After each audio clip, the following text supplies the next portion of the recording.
Hey creator, come here. No, I mean, come closer. Why are you managing chaos? You're hosting your course on Google Drive, using another platform to build your sales page, and a totally different platform to receive payments. And guess what? Sometimes you can't even receive payment from your international customers. Why are you trying to manage chaos? Or don't you like your peace of mind? With Seller, you can manage the whole process of selling your digital products from one place. From hosting your ebooks and courses, receiving payments, managing your customers' data, automated follow-up for abandoned transactions, and even building beautiful sales pages. Don't you like your peace of mind? Life is hard enough. Allow us to take care of a few things, you know. Stop managing chaos and start using Seller today. Hey there, does earning at least $500K monthly sound like something you want? If yes, then Seller's Affiliate Network is right for you. Imagine this, sharing digital products you love and making money while doing it. Whether it's a course, an ebook, or other awesome digital goodies, we've got you covered. And the best part, you're in control. No complicated rules, just great products and those sweet commissions coming your way. Ready to boost your income this year? Join the Seller Affiliate Network and let's get started. Head on to affiliates.seller.co to learn more. Hosting your ebooks on Seller is very easy. Let's show you how. Step 1. Create a free Seller account. Step 2. Select ebooks. Step 3.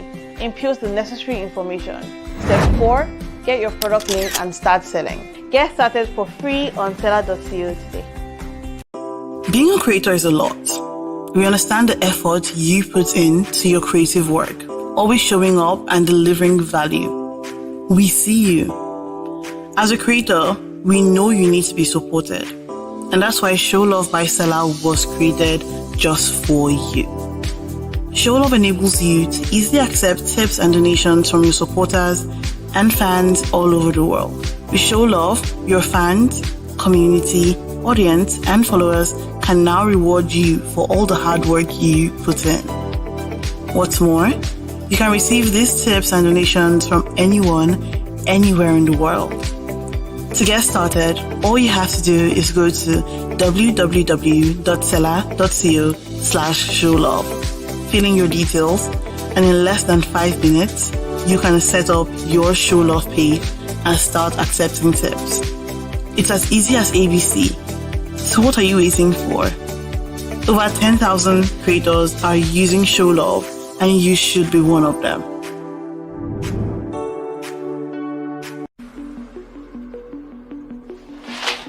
Hey Siri, how do I make money as a digital creator? How can I make money from my creativity? What's the best course hosting platform in Africa? To do that, you'll need to be online. All right, I'm online. What's next?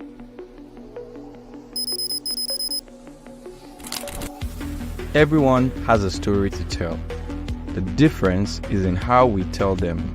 As a creator, you tell your stories with the content you create. Our job is to give you a platform to monetize your content. So the next time you think about digital products, think Seller. Get started for free on seller.co today. Oladimeji Ajegbile is a UX consultant and business leader who started his entrepreneurial journey at 15.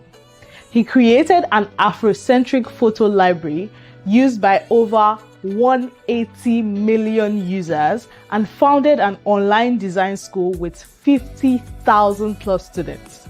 He is now the co-founder and CEO of Photopole, an AI-powered photo sharing platform.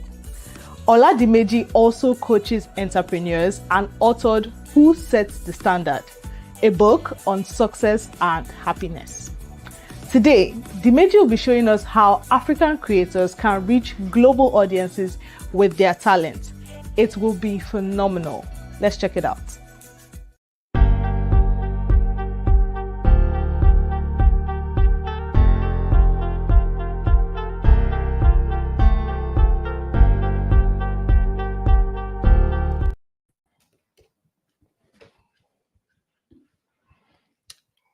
Um, Hi, I hope everyone can hear me. My name is Oladimeji, and I feel like there's been introduction already, so I'll just sort of go straight into it. I believe most of you listening are here to understand more into how to get started or how to sort of branch out of whatever industry you're in into a more global space. And I should say this for a start. It is quite easy if you understand the fundamentals on how to do this right. But then the extra part of this is that everyone can do it as long as you have the required skill set as well as the knowledge it takes. But the most important part of all of this would be the community you're part of that enables you to think beyond the current space you're in, even into a more global space. So, just to do a more deeper intro to myself, my name is Oladimeji, and originally I'm an architect, and I practiced for 8 years before I took a break to focus fully on content creation, building digital products, and getting to where I am now, leading an AI startup. My journey has been one filled with so many, should I say, so many intersections where I find myself in spaces where I felt like I shouldn't be in. And over time, I think the story here goes beyond what we might probably hear about today. But in a nutshell, I'm a UX consultant. I'm also the co-founder and CEO of Photopol. It's an AI-powered startup, and pretty much we help event hosts collect photos from those who attend their events. But in between all of that, I actively create content on social media, and my content sort of revolves around helping other persons, creators, entrepreneurs, designers to leverage that unique part of themselves to build a personal brand, to talk about the things they want to talk about, to pretty much figure life out. Today, I'll be taking you through a series of thought provoking engagements. And I'm hoping that by the end, you get to a place where you understand more into how you can set yourself apart, even in a very, very competitive market. So, my content creation journey started in 2018, and that was when it was quite active. In 2018, I decided I was going to quit my job as an architect and pursue a more flexible route, which turned out to be the most daunting thing I've ever done in my life. Content creation is not for the faint of heart. It takes you into a place where you feel like you're on top of the world and then smashes you down over and over again till you can pick yourself back up and try again. So if you're thinking this is a get rich quick industry, I'm sorry, it's not. It's one that requires tenacity. It's one that requires putting in your, putting in work time and time again. And like they say, or like we say in the industry today, consistency is king, or content is king, or whatever the statement is, you know what it is. So first, I won't be using any presentations for today because I'm speaking as plain as I can and as raw as it probably will be. So if you need to take note, if you need to put things down, if you need to document anything, I want it to be in your own words so that it feels more personal and more rich to you throughout the entire conversation. So, um, like I said, I started my journey as an architect, and then from architecture, I started learning how to design, and I practiced brand and identity design, UI, UX, web design, and all sort of different parts of design. And there was this part of me longing to find something more challenging, something that feels more natural to me, because I've always learned that design is sort of fixed towards buildings. And I wanted to understand design beyond buildings. I wanted to understand design as a way of life. And that was what led me down the rabbit hole of experiencing what it takes to create something that people can connect with or people can resonate with. And the bulk of all of this revolves around the kind of story it is you have to tell. We're talking about how you can reach a global audience, how you can go from, Africa to the world. But then, first, if you've not made any sort of impact in the Africa or in whatever country in Africa you're currently in, it will be very difficult for you to scale globally because there has to be something you have that is worth leveraging that takes you from Africa to the global stage. And for me, one of such was architecture and design, and then finding a balance between both. So in 2015, 2015, when I realized that architecture wasn't going to be the thing for me, after spending 6 years to study this, I was looking for something that gave me more flexibility, something that allowed my creativity to go wild without restrictions. And I started practicing design. And it took me 3 years to understand a number of things I'm going to be sharing with you today. But then it took me another 5 years to really get how to do it right and how to break out of whatever stereotypes it is with content creators, with digital creators, with entrepreneurs today. And this is the story. So, first, I decided that I'm going to start making design posts on Instagram where you design Bible verses or quotes and talk about it, write a few captions, and just publish. And I was doing that once every 2 weeks, just so that I could stay consistent to it because I was working a 9 to 5. I mean, it wasn't a 9 to 5, it was a contract role. I was working that, and the boundary to sort of do other things wasn't there. So while coming back from work, I would just sort of go on Canva and sort of put a few designs together. At the time, Canva was relatively new, 2017, 2018. And I'll design on the bus going home and publish it. And I did that for 3 months. And then after 3 months, I started to see that okay, there is a way I can share more into my design experience and me being an architect. So I started creating very short audio clips, which would last 45 to 60 seconds, because Instagram didn't allow longer videos at the time. So 60 seconds, and I used to call them the brand series. I'll do the voiceover and then put it on a design and then add the waveform like a podcast and then do subtitle on it. And I did that for another 3 months. And I realized how people started to see more into what I was doing. They wanted to, people were asking questions. It felt very exciting to see that people are valuing the things I'm doing. And then 3 months after that, this is 9 months now, I finally decided I was going to start a podcast. And the podcast was going to focus on one particular thing, how other persons who are trying to start out something from nothing can learn from people who have been there before. And the idea just came, you know what? Oftentimes I would have conversation with other people in the industry, creators, designers, entrepreneurs, business owners, whatever kind of person. And there was so much I could learn from these people. And I thought to myself, maybe if I started recording these conversations so that I can listen to it again, maybe to make me learn faster. So I started recording these conversations, and by recording them, I would go back home and take notes of the things I'm learning from these different people I'm encountering.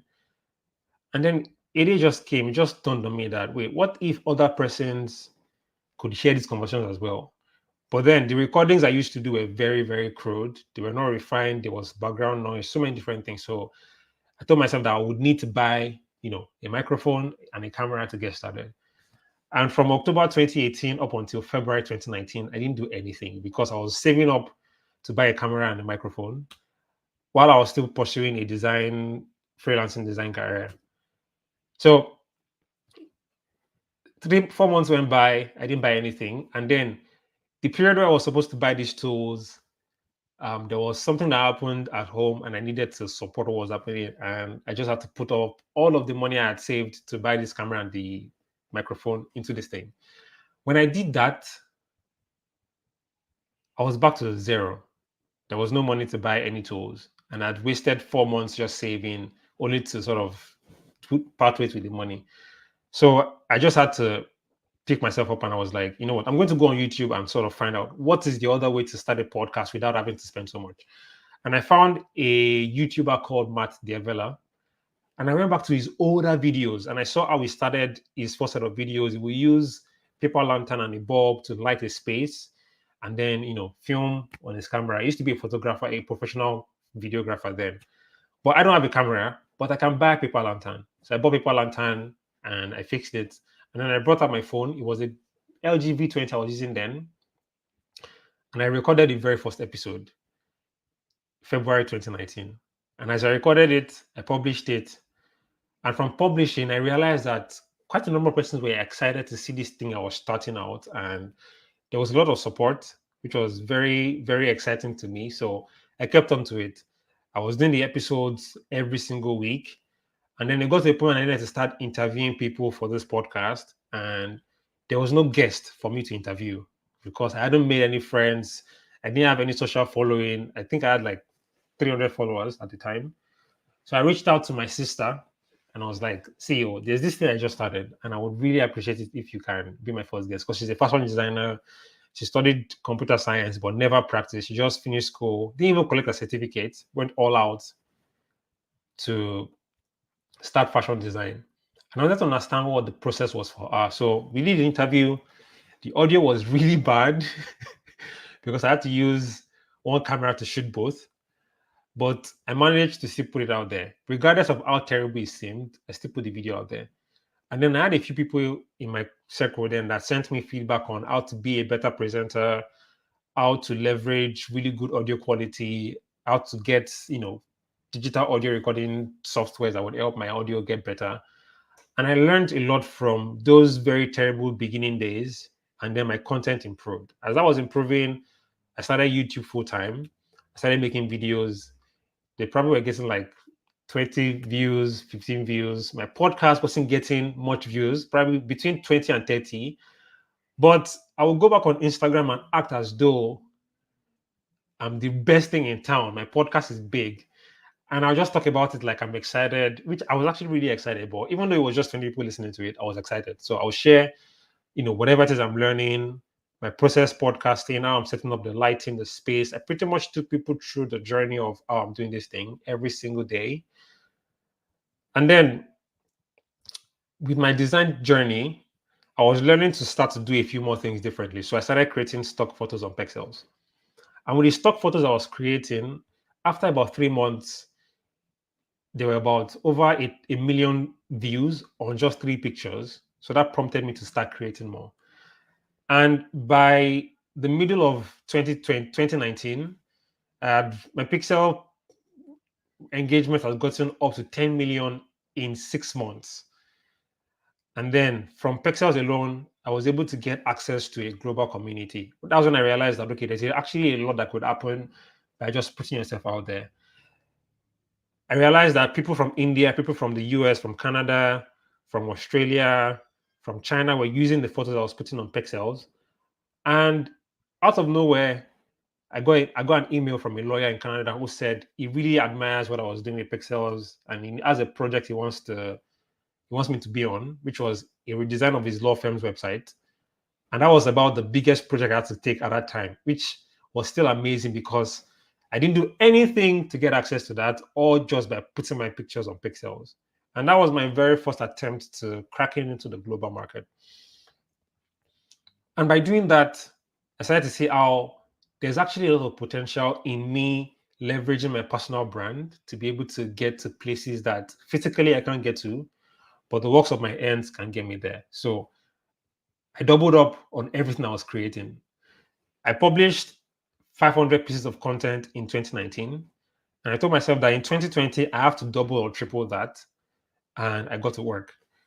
From January 2019 up until March 2019, I engaged in a 90 days short form video creation exercise where every single day I'll go on TikTok and make a video about a topic I'm excited about, publish it.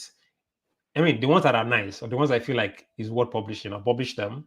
And after 90 days, I successfully created 117 different pieces of content, but only posted 50 of them on TikTok. And to me, that felt like a failure. But my TikTok went from 300 to 4,000 within that period. And checking my analytics, I realized that the majority of my audience were people from the US. So I was like, okay, the same principle of putting myself out there is working again. So I'll continue to do it. And all of this was based on consistency and actively learning how to do something that people at the time didn't really consider as a thing. Because in 2020, short form video wasn't really a thing. Nobody really took it seriously until Instagram launched Reels in August of 2020. And by August of 2020, I already had close to 100 short form content already published on TikTok that I just brought back to Instagram. So within the first, I would say, first 100 days of Reels on Instagram, I was publishing a new piece of content every single day from the archives of things I've done between January 2020 and March 2020. And that gave me this edge. So from August up until September 2020, I had gathered close to 12,000 followers on Instagram by just reposting content that I created months before. And to me, at the time when I was doing all of these tests, it was just for me to learn how to do it right, explore, learn how to make better videos, and like take storytelling quite seriously. But little did I know that I was creating a bank of possible content that will be useful to me in the future. So, what I'm sharing here is a system that I didn't know at the time was a viable system. It was just this very genuine zest to want to learn and improve and get better when it comes to making videos, creating content, and doing this content creation full time. And while doing all of this, I wasn't making any money from it. The major source of my income at the time after I quit architecture was from design gigs, freelancing gigs, which was pretty much okay. And then donations from Pexels. So occasionally I'll get people donate for using my pictures on Pexels. And this was what I was using to fuel my generator, to do internet content, to do data and a few other things. And it seemed okay. It was working fine until ending of 2020. Someone reached out to me and was like, Dimeji, I've seen you do this sort of funny videos and skits really well in a very creative manner. And we believe that you can actually do a lot more. And there's a brand that needs your services for brand collaboration and would love to work with you. So the person asked me what was my rate, and I didn't know what the rate card was then because I was just doing this thing for fun or just to like put myself out there. So I didn't know what to say. And I just told the person that whatever it is that they have to offer. Anyway, the deal didn't fall through, and I pretty much just moved on in my life. 2021 was the year where I understood the extent to which content creation or being on the social media space, being a digital creator, creating online can do for you. I became very active when it came to sharing my thoughts about specific topics like branding, content creation, wellness for creatives, starting something from nothing. And I was still hosting my podcast every single week for close to 2 years. Balancing all of this was quite difficult, but one thing kept me going, which was that as long as one person learns from these things I'm doing, I think I'm okay. And that was the first time I came across Seller because I started thinking about what's the other way for me to start to earn from this thing I'm doing. And I thought about it. I've been making podcasts for a year now, and people have been seeing the journey and the process. So, what am I going to do? Let me find a way to monetize this content creation thing, and let me do, a podcast workshop or teach people how to podcast with the most minimal tools, starting from nothing, and put all of that together. So I devised a strategy which I feel like is still relevant today, and I've used it for multiple projects outside of content creation, and it has gotten me really great results. And the strategy is this: I have this big thing to host a workshop that people will pay for, and they won't be paying something small. They'll be paying about 10,000, 20,000 for the workshop. But then I can't just come online and say, I'm hosting a workshop, come and pay. Nobody would come. So let me create a step-by-step funnel or guide that will make it easy for me to get people to come and learn from me. So I started with Instagram Lives, and I did Instagram Lives for 2 weeks, twice every week for 2 weeks, which is 4 lives. And the 4 lives, I spoke about podcasting, the benefits, what it can do for you, why it's the next big thing. That was ending of 2020. And then first week in January, I decided to do a webinar, which was going to last 4 hours. And the webinar was just going to be very direct, talking about the ground up process to starting a podcast.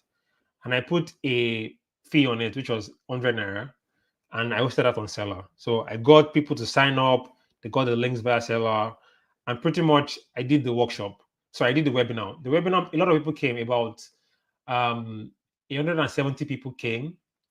And to me, getting that paid was some good money at the time. So I was like, okay, 170,000 naira, good. And I used that to buy my very first camera. I bought my camera, I upgraded my microphone and a few other things, and I started, delving deeper into content creation. I started making more videos, started doing talking head shots, and it made things a lot more smoother. But remember that my original goal was to do a workshop, a 3 days workshop, and people will pay 10,000 naira for. So I waited another 5 months. Yeah, 5 months to now do the workshop. So I had done the Instagram lives to let people know what podcasting is and what the benefits would be. And then I did the webinar to give them snippets into what it really entails and how they can get started.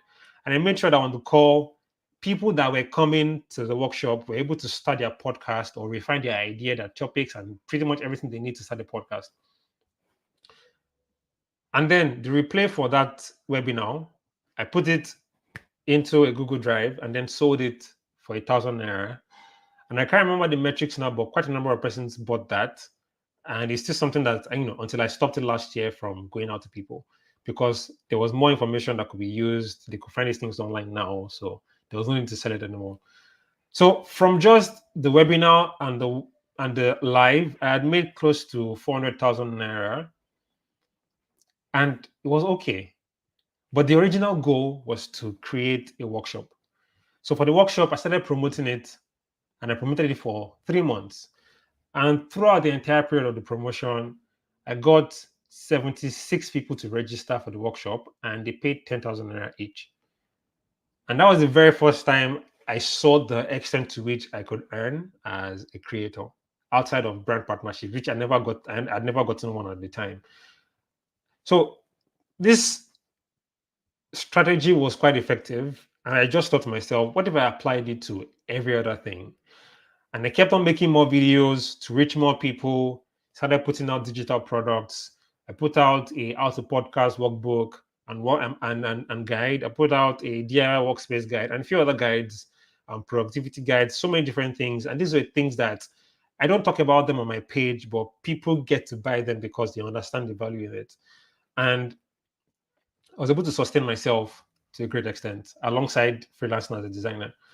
But then breaking out into the global market was very difficult because I didn't see the connecting point between these videos I'm creating, these courses I'm creating, and the global market. They felt very restricted to the Nigerian market. And that was when I encountered someone who opened my eyes to see more beyond what it takes to be a creator. He said, stop thinking of yourself as a creator. You're an entrepreneur using content creation to reach your customers or your audience or your consumers. And I was like, oh, that actually makes a lot of sense. So my messaging and my strategy changed. I started making videos that spoke deeper into what it takes to start something. And that was when my breaking out to the global market started. And then I realized that there were three things I needed to start doing differently. First is I needed to start creating more audience building content that resonates with people, that people can relate to, content that gets them to go, yeah, that happens to me too. And I started making creative skit-like videos where I would share some sort of insecurity about being an introvert or being single or something, and people would resonate with it. And then before I knew it, my audience started growing. From 12,000 in 2021 January, and I did like some close to 80 videos in the first quarter, and I was already on 30K followers. By August 2021, I started making videos. I was talking more into how to pivot from just being a designer or creator into being a full-time creative, where you use all your skills to leverage, like you leverage your skills to be able to do different things. So how to monetize your content, how to not get fixed into what the algorithm is saying, how to create genuine content and authentic content and meaningful content. And I started talking more into, okay, why I believe most people who are introverts get to be better at creating content or doing creative stuff than others. And then there was a particular piece of content I created in that period that just took off. And between September 2021 and December, I had gathered close to 100,000 followers in the space of 3 months from making videos that resonated with people, that was like audience building content. And while that was happening, I started creating community-based content as well. I released a newsletter called Figuring Life Out, and I was sending that out every single week. Occasionally, when I had something to sort of sell, which wasn't active, I would share it on the newsletter. And before I know it, it's entirely sold out just from the newsletter. I never even talk about it on my social platforms. And that's when I realized that community is actually a good thing as well. So leveraging my skills, my experiences as a designer and architect, taking it into marketing, and then finding how to leverage it for content creation became very seamless. But then the breaking point of this happened when ending of 2021. I don't know, many people probably will remember Blessing Abeng. Blessing Abeng reached out to me and was like, Dim, there's this company I'm working with that wants to do this and that and that and that. And I think you'd be perfect for it. And that was how I got to get my very first brand deal with Stacks, which paid me really well. And we did 2 collaborations, which was smooth.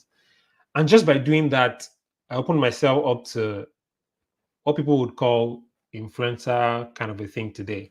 I never thought about myself as an influencer. I was just somebody who loves creating videos and sharing my experiences online.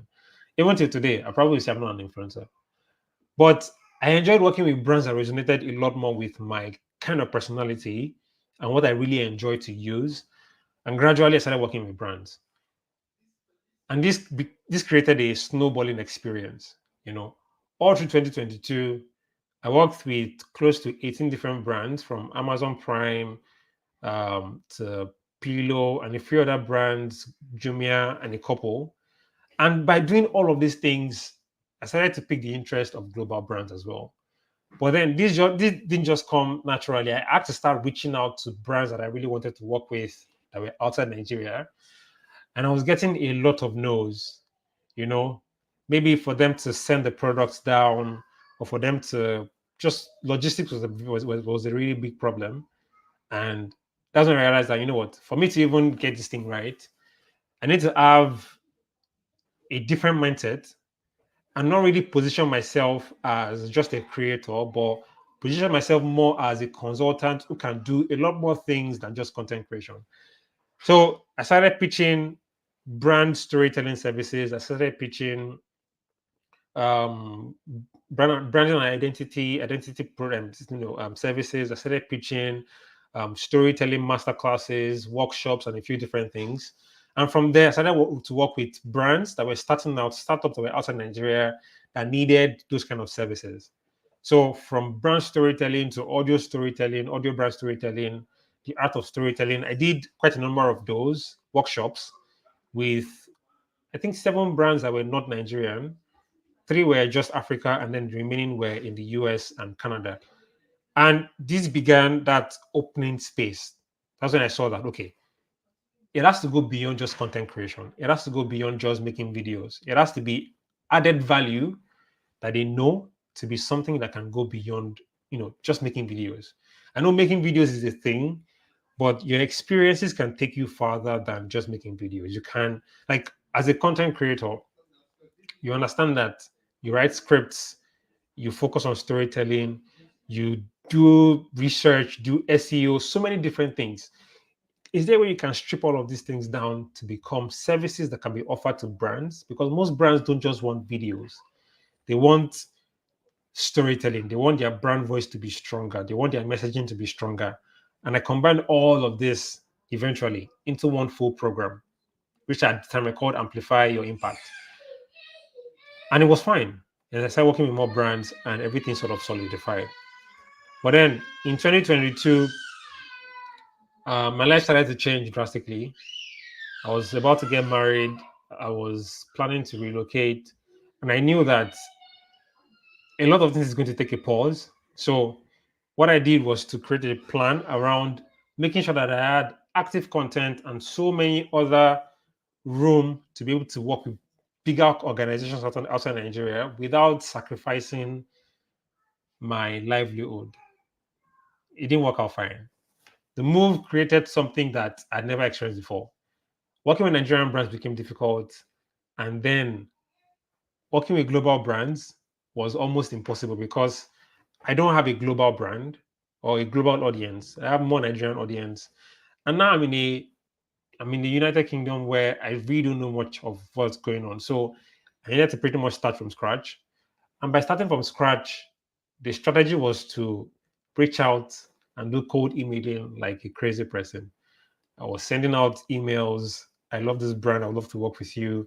I have so number of audience. I would love to do this. None of those really put out any result until I did something very significant, which was to reposition the way I was approaching content creation into not just content now, but stories. So I started sharing more into my life, my experiences as a father, what it felt like to be in a new country. Then I started exploring tools and resources that would help creators and designers improve their own workflow. And little did I know that was going to become the foundation for where I am today. Within all of this, I started talking into the tools I use every day, how I create my workspaces and all. And my very first big break came when a partnership with Google came, Google Pixel. And that was like the explosion point. After that particular collaboration with Google, the new set of emails I was sending was centered around the collaborations I've done with Google, Amazon, just to put in global brands as part of what I was doing. And it worked. Today I've been able to work with Fiverr, I've been able to work with Coursera, I've been able to work with HP, I've been able to work with Amazon Prime, and a few other brands that are that are really well known, and some that are not well known, quite big. And all of this came from understanding that every phase of this journey had to require new strategy and trying to modify things till it works. If it doesn't work, I go back to the drawing board to see what am I not doing right here.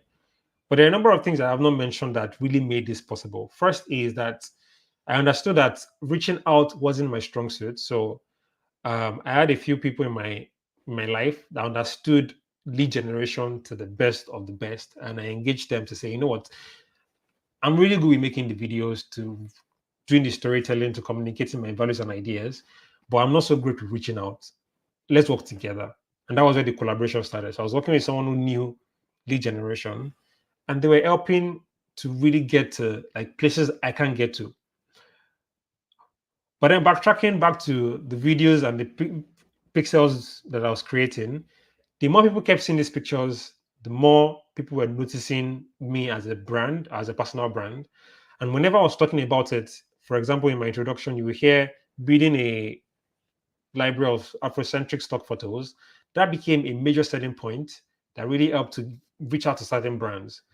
And for the past 6 months, I would say every single week I've worked with a different brand. Sometimes they're not my public platform. They are on the brand's, play page, or their storytelling is getting better, or I'm working on their UX experience and their marketing. And all of this happened because I decided to start first putting out videos and pictures on Pixels. And then the second part is leveraging the whole thing with storytelling and telling a story that goes beyond just making videos online. You can make videos online, but if you don't pair it with storytelling, active storytelling, it can be quite difficult to really get anything out of it. Now, I'm sure you might hear other people speak and tell you the different strategies to going global and all of that.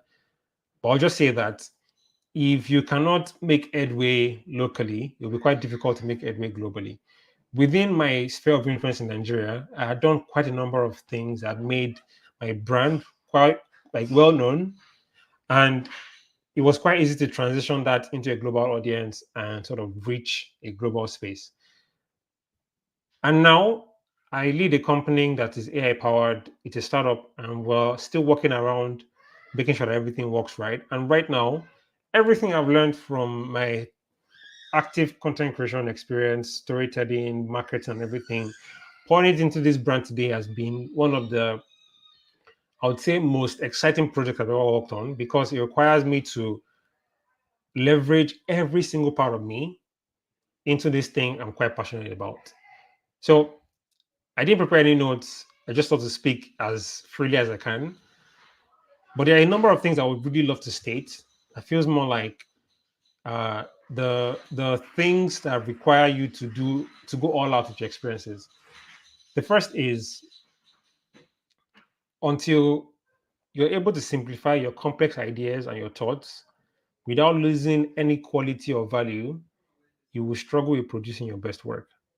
What that means is, if you cannot reduce all of these grandiose ideas you have in your head into the small and most manageable or digestible pieces, it'll be very difficult for you to create something worth listening to.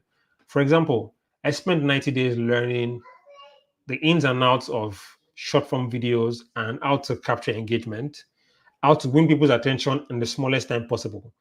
Learning this for 90 days was not just reading books or anything, it was active practicing. I was making videos, publishing them, getting feedback, improving on them, iterating.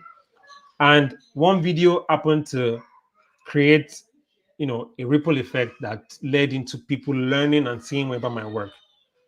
But I would love to tell you that it wasn't that one video that did that job. It was the years of actively putting out content, sharing the things I know, like building this brand that made it possible. Because I can say for a fact, if I was waiting to have that viral moment, all of this problem would have happened. And it requires you to take one step after the other to really build out the things you need to build. And a few things to just do a quick recap. If you want to get into that space where you go from where you are right now to the place where your experiences are things people recognize and say, oh my goodness, this guy is really good. His content is amazing. It's funny. It goes beyond that. It goes more into what are the active steps you're taking to tell better stories? What are the active steps you're taking to make your audience be the subject of your creations? How can you leverage your already existing skill sets and leverage everything together into one to give you upper hand above every other person?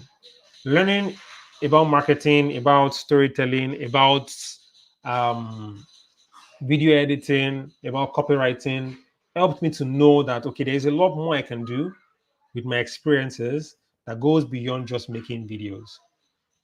YouTubers today are not just YouTubers, they are writers, they are so many different things. Like you need to do all of these things put together to produce really, really compelling things that can last and can get people's attention, which eventually can become the currency for you to sort of live the life that you want. But I'd love to say this: going global or reaching a global audience, going from just one guy creating videos in his bedroom in Ibadan to like leading a global company, it doesn't take just one day. It doesn't take 1 month, even. It doesn't take a year. It doesn't take 2 years. This has been 2015 in the making up until now. And it requires you to go back time and time again. But I would say that the most effective thing that has made this journey worth it for me is taking periodic breaks. I don't know if anyone on this session has been following me for a while, but you know that there are certain times where I'll be off social media for maybe like a month or two. What I'm doing at that period is really doing like some very deep dives to understand how can I make what I'm doing better. You can't constantly be working yourself beyond the clock and still, you know, think you produce your best. You need to take, like is some sort of sabbatical like Arahitos and look into what you're doing. How can I make this thing better? You know? So for me, what I would usually do would be I'll plan and save up for that period because I know I'm be doing anything that requires me to make money. So save up enough that would help me sustain myself for those 2 months of active thinking, active brainstorming, trying to revamp the things I'm doing, going back to the drawing board to make things better.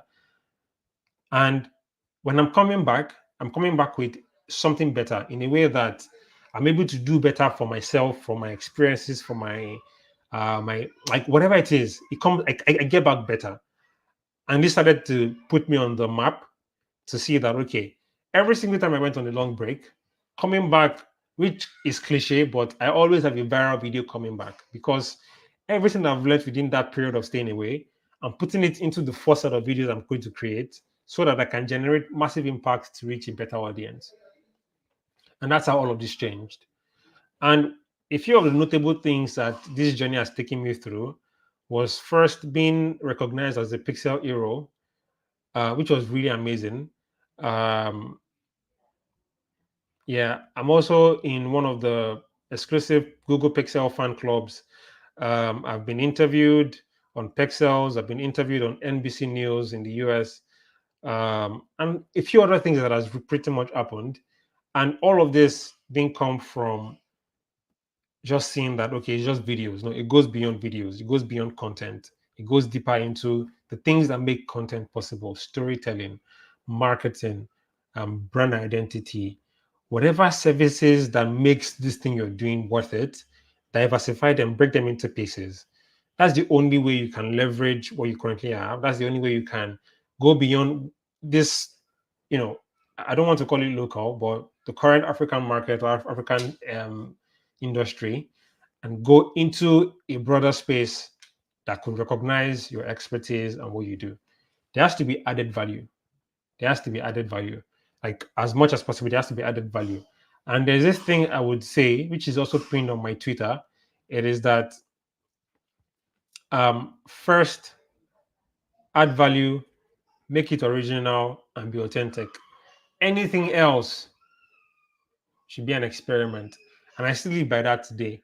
If there's anything I want to do, I make sure that what I'm trying to do adds value. It is original to me and is the most authentic version of myself. And any other thing I'm trying outside of anything is just experimenting with what works and what doesn't. And I hope that in any way this has been insightful.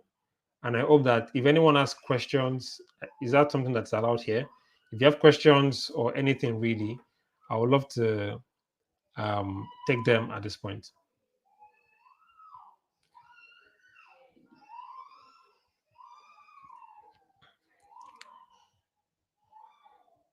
I'm looking through the comments and I don't know. All right. So if you have questions, okay, how can I get traffic organically? I think in the things I've shared, getting organic traffic requires one thing, and it's the same process I just shared. It is whatever it is that you're doing, whatever content it is you're putting together, whatever it is, make sure it is adding value. It is the most authentic version of what you're doing, and it's original to you. If you can tell stories that captivates people, believe me, it is important to put the people you are reaching out to first. So I'm making this particular video today. Who am I trying to speak to? Does this person understand so and so? If they do, great. Now, what part of them would be willing to invest in this and putting out there? The story you're telling is not about you. Yes, it is your story, but it's not about you. It is about the person listening to you. Like I would always say, the way you tell your story will determine the response of those who listen to you. If what you're saying is common knowledge, I'm sorry, there won't be organic traffic.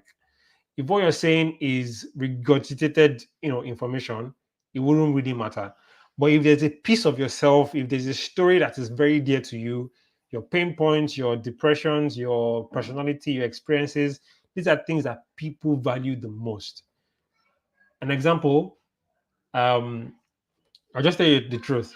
People like gossip and give that to them, but in a very, what's the word? In a well presented manner, right? I made a podcast about my experience, getting married, having a child, and all of that into a podcast. And right now, it has close to like 40,000 views on YouTube. That's the very first video I've ever made that has that much views, and it was an hour long. So people value experiences, things that make you tick. Tell that in your story, in your content. Involve that. One person I think you should study, or two people actually. Number one is Corti. I don't know if anyone, most people know Corti. Study Corti, study Lai Wasabi. Those two people involved, they use stories, things that make you tick in their videos, in their content. And it just makes you go, oh, nice. So, yeah. And you can see these two people I mentioned, I've gone global to a really great extent. I'm seeing another question here. How can you break through fear from the of monetizing your skills? Is there a good time to start selling digital products in your content creation journey? There's no time. Like I told you, go back and listen to this. The strategy that I told you about, which is I wanted to start selling, I wanted to do a workshop that people will pay 10,000 naira for. But I started with doing Instagram Live for free, which obviously is free, and then a webinar that was 100 naira. People want to attend. And then they understood that there was more value in this. And then 71 people paid for the 10,000 naira workshop. So try this strategy and see what works for you. Um, do you design brand logos? Yes, I used to, but not anymore. At what point can you start reaching out to brands, or do you just keep creating and wait for the brand deals to come around? You can start reaching to brands at any time. It could be UGC content. It could be see you do like every creator tier has brand partnership opportunities. You could be a nano creator, micro creator, macro, whatever it is. You can reach out to brands. If your content is good, if they can see their brand collaborating with you, it will work out well. So Yemisi is saying, how did you know what platform to focus on per time as your journey progressed? Did you have a problem of overthinking if you should post on Instagram, TikTok, or YouTube?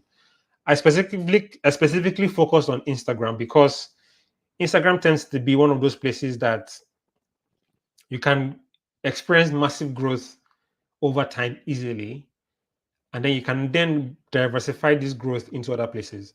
The truth is, focus on one platform and do that well. Let your influence be well felt on that platform, and then slowly start getting people to go to your other platforms easily. For example, I built so much on Instagram, and over time, I realized okay, Instagram was already doing well, like 50K followers, and then I started going on to TikTok as well. TikTok got to 60K, even surpassed Instagram, and then I went back to Instagram, and right now I think Instagram should be about 140,000. So TikTok is still on 70 something thousand. So leverage one, get to the height of it, and then diversify into other places. Regina is asking, at what point can you start reaching out to brands? Yeah, like I just mentioned, I already answered that. Success is saying, how do I overcome self-doubt and have liberty mindset to see the possibilities of a career in digital creation? I mean, you might find this hard to believe, but I have very terrible imposter syndrome and stage fright. I couldn't do all these things I'm doing right now, like some 7, 8 years ago. So it takes time, but the self-doubt is proof that you are doing something right. So focus on learning about yourself a lot more and fighting those demons that probably is hindering you from being able to, what's the word, put yourself out there. It doesn't take so much, but I believe that you can go beyond what you know right now. Like it's a fear. It's not the end of the world. So take it one step at a time. Take it one step at a time. Start with maybe making a video a week or a month. Get better, improve. But one thing I recommend is try and do a challenge. Challenge yourself to do something. You know, challenge yourself to do something. For example, I did 90 days of content creation to understand story, short form videos. I think you can practice something else. There are people who do 30 days, and by the end of the 30 days, they've probably gotten like 10K followers. And you'll be wondering why. It's the tenacity and the consistency that they put into it. Um, there are so many more questions right here, and I'm not sure I'll be able to get all of them. But there is something I believe would really help quite a number of you on this call. And there are a number of videos I've made on my YouTube channel that speaks to this. Quite a number of them. I've made close to like 180 videos on YouTube. So I'll really just advise you go to my YouTube or and you would see as many videos as possible that can help you, sort of make this mindset a little bit different. Precious is asking, how can I feel more confident in front of the camera? I'm too critical of myself. I am a very terrible person in front of the camera. My very first video on YouTube, I was looking down and I was counting my fingers throughout the entire video. It was that bad, but I still posted it. And today, I can sit and speak in front of 10,000 people and not flinch. You build it over time, and this is 5 years in the making. So the more you do it, the better it is you get at it. Like there are videos I will still post up until now, and I'll be so critical of the video, like this part is not fine, this part is not fine. But one thing I need to tell you is most people don't notice the errors that you notice in your videos if you don't talk about the errors. And I just mentioned it now. maybe because the video is doing well. The podcast I posted with my wife, there was some parts in the audio that was terrible and it was very glitchy. The focus on her face was sort of, glittering almost through the entire video. But I was like, you know what? I'm not going to kill myself. I'll still put it out regardless. And the video went out, and people are quite excited to see it. So the more critical you have with yourself, the more you will hinder yourself from putting your work out there. So just chill. Everything works out eventually. Um, you want to sell books on Seller? Any advice? I feel like there are great creators on Seller that have things on their page that can really help you. I know for one, Salem King has a book on Seller, and a few other persons. So I mean, you could just go through people's pages and you will see stories that they've told, like that they've said about their content. I think Financial Jennifer as well. I can't remember most people off the top of my head right now. So I'm trying to see more questions. How do you identify the value in what you do? Let's say in situations where you can't see it. I think first will be the way you carry it. Um, for example, podcasts, nobody sees your analytics, but I will come on Instagram and make it seem as though I've created the best thing in the world. It's the way you carry it, it's the way you talk about it. It creates much more, a lot more value for you. So focus on that and you see how things will start to improve. It's the mindset to a great extent. Um, and this applies to whether you're encountering, the fear of rejection, fear of failure. Know that all of these things are coming because you have something good going for you. All of these things are coming because you have something good going for you. So I really hope that with this short period of engagement we've had, you can go back to this video and sort of learn a few more things from it. But if you ever have any more questions and you want answers to them, occasionally, once in 2 weeks, I usually share active stuff on my newsletter that would sort of help. Or you can also share, like there's a channel on Instagram, broadcast channel, that I occasionally will come and talk about things whenever we need to. So, yeah, I hope everyone has been able to get the best out of this session. Personally, I've enjoyed talking about this. Um, and I really hope everyone has a good day. You're on mute. All right. Thank you so much, Imeji. This session was absolutely amazing. I was just telling people that this was a whole masterclass. Thank you so much. We really enjoyed everything you said. I personally really learned a lot, especially about fear. So thank you so much. Thank you for coming on here. Thank you for honoring our invite. Thank you for being such a part of like this summit. Thank you so much. I'm glad to be here too. Thank you so much. Thank you. All right. Bye, everyone. Bye.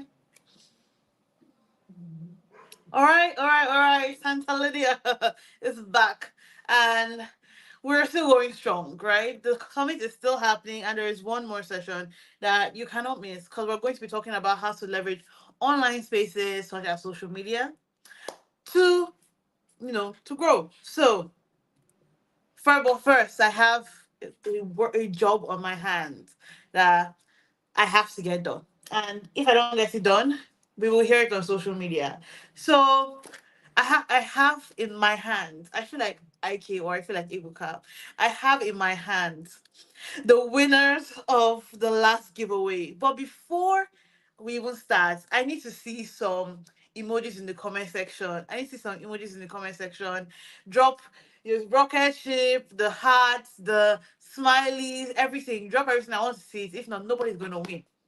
Drop everything because I want to see it. Temitope, thank you for calling me Santa Lydia. I really appreciate you accepting who I've chosen to become today. Um, Drop your messages. Drop your messages. I'm seeing some waves. I'm seeing Temitope, thank you. Oh yes, fire emojis. I'm seeing the hearts. I'm seeing the come on. Let's do this. Let's do this. We're still going strong. We're still here at the Creator Summit, Sellers Creator Summit, and I'm so excited to be here. This summit is such an important part of our year, and I'm so glad that you're here. So drop those comments for me. Yes, the star comment, drop it, drop it, drop it. Purple hearts, Nanda. Not that purple, not that space. The purple hearts are making me very emotional. Drop it. Just drop your comments. Drop your hearts. Drop your face. Drop anything. Okay. Oh my god. Hearts. Drop your face. Drop every single thing. Okay. Somebody's dropping YouTube comment. Blossom Ubochi is dropping YouTube emojis. Love it. Love it. You're in the spirit. All right. So now, so I don't waste more time. It's already 7, and our guests are already waiting. Our hosts are already here. Our guests are already waiting. So I'm going to read out the winners. Now, like I said before, per giveaway, we can only have 2 people, and those are the 2 people who, you know, who respond first, who put in the correct answers first. However, if you have won before, I don't know why you're still applying. Clicks, still on your own. You've already eaten out. You've already gotten the prize. That's all. So for this particular giveaway, the winners are. Can I get like a drum roll or like a heartbeat? I want there to be tension because it's giving Big Brother. I want there to be tension, please. Um, and the winners of the last giveaway are the success Ekedu Hiwa. I'm so sorry if I'm like mispronouncing your handle, but the success Ekedu Hiwa. And the second person is Osienoho Olamide. Osienoho Olamide. So if that is your handle, please send us a DM on Instagram with your details. I will text you when you text us. So send us a DM on Instagram and your prizes are waiting for you. Again, I'm so glad you're here. I'm so glad you're enjoying the summit. Well, the next speakers are here and we're talking all about how to leverage online spaces for growth. So enjoy the rest of the summit and don't go anywhere because at the end of this session, we are coming back with a giveaway. Okay, we're coming back with the last giveaway of the day. But tomorrow, there are still more giveaways. So see you in there and have a lovely day.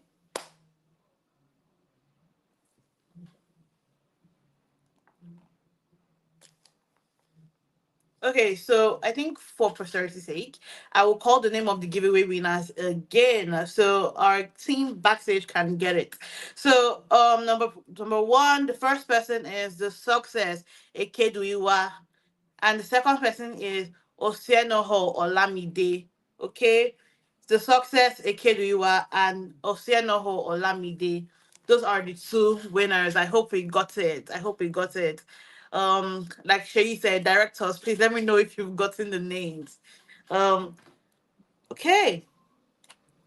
All right, thank you everybody. Again, stay tuned to the end of the session because we have a major giveaway. All right, and a major surprise too for all you business guys. A major surprise. So see you later, Lydia out, and see you at the end of the summit.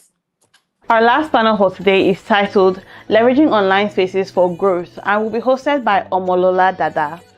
Omolola is a marketing specialist with over half a decade of experience in the industry. Over the last years, she has empowered more than 50 individuals to launch successful marketing careers, spoken at several events, launched resources for businesses, and partnered with clients globally. As the founder of Awane Digital, she is committed to propelling her clients to the top. Now, speaking on this panel are 4 amazing individuals that have some expertise in using online spaces to reach their audience. Janet Machuka, Itiayo Ogunsanwo, Party Strategist, and Othman Smolek. Janet Machuka is a social media marketing strategist, content creator, digital marketing expert, and trainer. She's the founder of Africa Tweetchat Community and ATC Digital Academy, an edtech startup for digital marketing courses. She also runs an agency, Sparks Corporate, that serves both local and international brands. Itiayo Ogunsanwo is an event and portrait photographer and lifestyle content creator who founded BOJ Studios in 2019. With a BSc in economics, she transitioned into photography in 2016 and has since grown her Instagram following to over 100,000 followers. She has collaborated with brands like Coca-Cola, Nanlite, and is passionate about visual storytelling and cinematic visuals. Patience Sangmore, widely known as Patty the Strategist, is a marketing and sales expert with a solid history in Ghana's marketing and advertising industry. She specializes in consumer behavior, digital marketing, personal branding, and creative marketing strategies. She uses her social media to teach marketing and entrepreneurship to under-resourced entrepreneurs, helping them increase their revenue and build successful businesses. Othman Molik is an entrepreneur, founder, and global leader in digital marketing and personal development.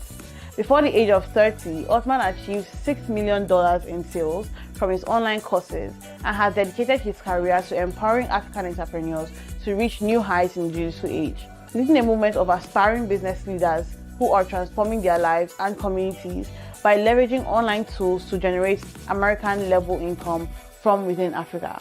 So, are you ready to learn how to use the internet to grow your business? This panel is just for you.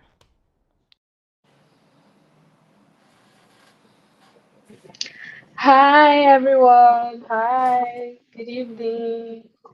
Hey, super excited to be here and honored. Thank you.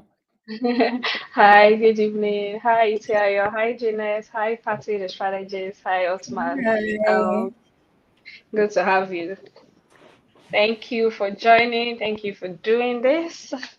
Welcome, everyone. Welcome to the final session of today. And I know we've been having an amazing time so far in the Digital Creator Summit 2024. So this is going to be a very interesting session because we know that a lot of people out there, creatives, a lot of people out there want to know how they can leverage their online presence. They want to know how they can leverage their online audience. They want to know how they can leverage it for growth, right? And personally, I would say that I'm someone that, let me say, I'm a testimony to this, right? So I started out on social media. I started with selling products. And then I thought, oh, if I could be successful at doing this, then I can help others, right? And that's how I got into marketing. I started to work in an agency, right? And right after that, I started freelancing. I started getting clients across the globe, and it just started expanding, right? And that's how I had to now like start my own agency called Awani Digitals. So I know that the digital space presents us with a lot of opportunities out there, and if leveraged correctly, we can use it as a catalyst for our growth. So yeah, I'll just go straight into the question. So this one is a general question for everyone, so anybody can just go first. So we'd like to talk about our journey, right? So I just briefly shared mine. So we just like to hear about your journey as a creator. What are some of the things you did when you were starting out? And yes, how did it play a major role in where you are today? So yes, anyone can just go first. I guess I'll go first. All right, thank you. First of all, I want to say a massive, massive, massive thank you for having me here. I'm really honored. I was actually a very last minute addition to this summit. So I'm really grateful and excited to be here. I'm also new in Africa. I'm born and raised in Canada. I'm originally Moroccan, so I am African too. And I now live in Africa, so it's really exciting for me to be here.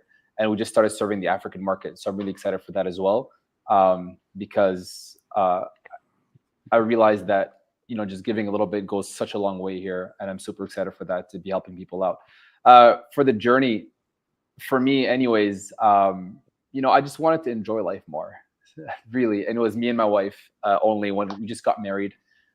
And I knew my wife 3 days before I asked her to marry me. Literally, third day I met her, I asked her to marry me. She said yes. Actually, sorry. After a day and a half, I asked her to marry me. We're driving. She looked around on the other side, and she's like, and then we basically set all the expectations. And then day three, we decided to get married, and then we were married a couple weeks later. And when we got married, I actually got into a car accident, and it was pretty bad, and I couldn't walk anymore, and I had a cast on my leg. And my job was door-to-door sales. I couldn't work anymore, so I started searching how to make money online. And that was 2016. And I bought my first online course. And that week, I ran some ads online on Facebook, and I made my first sale.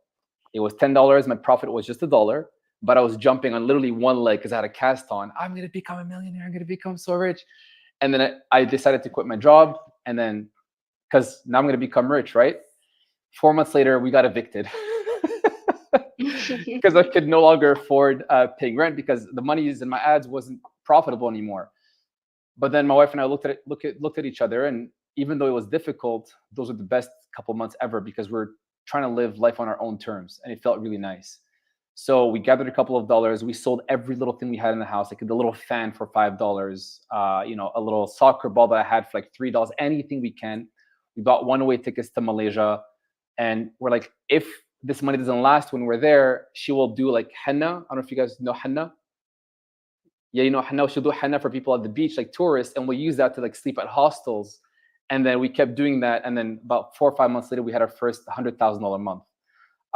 And so for me, my biggest advice to everybody here when it comes to where do you start or get started is just live life the way you want to live it. The way we operate anyways is like we just start and we suffer with the consequences later on. At least we're living on our own terms. That's just our thing. Just do it. Just start. And you're gonna fail. And look at failures as stepping stones. You now know what doesn't work. Keep going, keep failing. It's a good thing.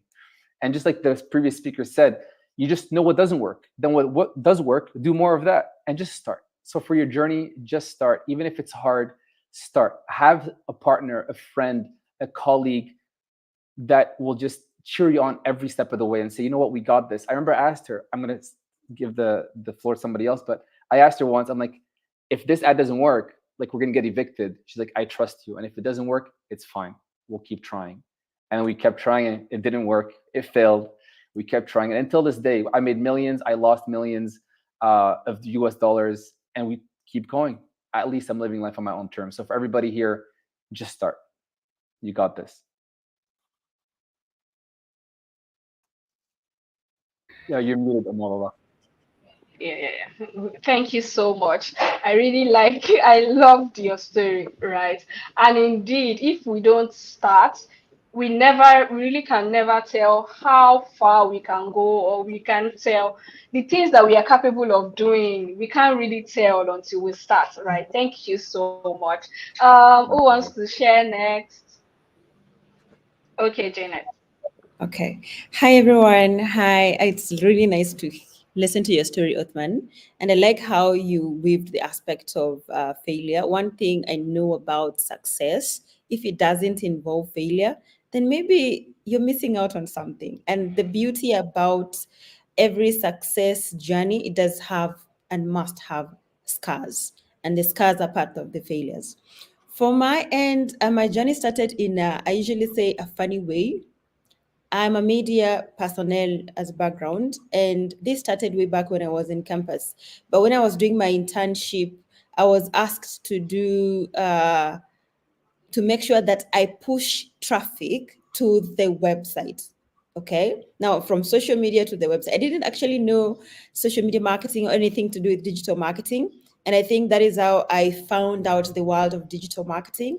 And then I gave you myself a goal to learn from people. And I'm a very good person when it comes to connecting with people, bringing people together. I used it as one of my mantle to actually grow myself. So from 2017 to date, I usually say it's the people that I've presented myself in front of, the people I have listened to, the people I have helped understand a few things about digital marketing are actually growing me. So having said that, community is very important to me. And that is how my journey has been all through, about people, talking to people, expressing myself to people, listening to people's challenges, and also making sure that I'm growing that person who feels like a person like Janet cannot, sometimes people feel like a person like Othman cannot listen to them because they're like, oh, I'm a very small fish. But the moment you give that person an opportunity, they always give you an opportunity to be referred to another client, recommended. And that is how I've been growing myself over the years.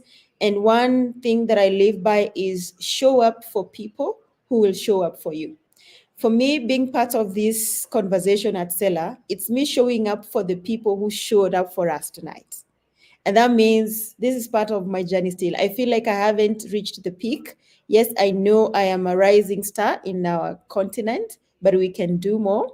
And I love the fact that earlier, when I was being introduced, Omolola talked about what I do majorly. I love community building, and that is what I usually do for brands too. Even from my agency perspective, that is what we do. We build communities from a point of we want to teach and we want to learn at the same time.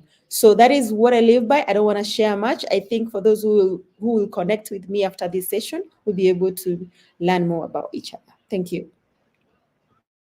Thank you so much for sharing.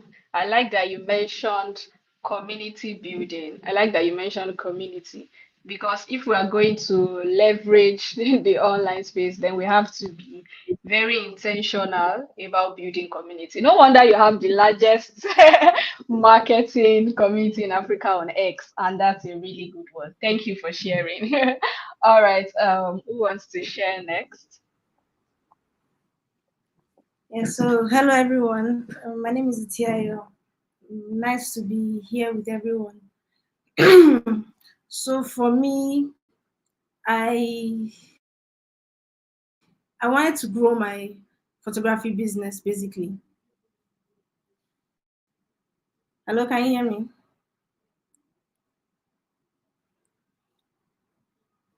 Yes, we can hear you. Okay.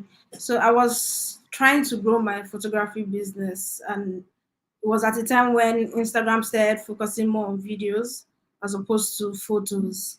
So I just decided to give it a try because I really didn't know what to do.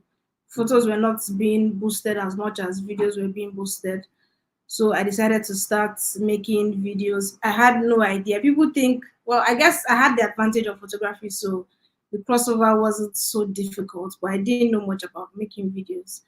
And I just started making videos at home in my room, and somehow we got here. I wasn't so focused on growing my page to where it is at. I just wanted to build a brand, sort of something little, because I realized that you want people to hire you for a job, and if they come on your page, it's not just about taking pictures. Anybody can take pictures. Anybody can do whatever service it is you're providing. There are many people that can provide that same service, but people want to know more about you now. In this day and age, people want to know more about you and the person behind the brand. And so I just started making videos and kept getting better and better with time. People started connecting with my work. So beyond just getting followers, I started getting messages from people, and I think for me that was like the strangest part of it all, because you're making videos in your home, and it's just, to you it's just videos. You're just making videos, and then people start telling you how their videos, how your videos rather are impacting them, and I think it motivated me to keep going basically.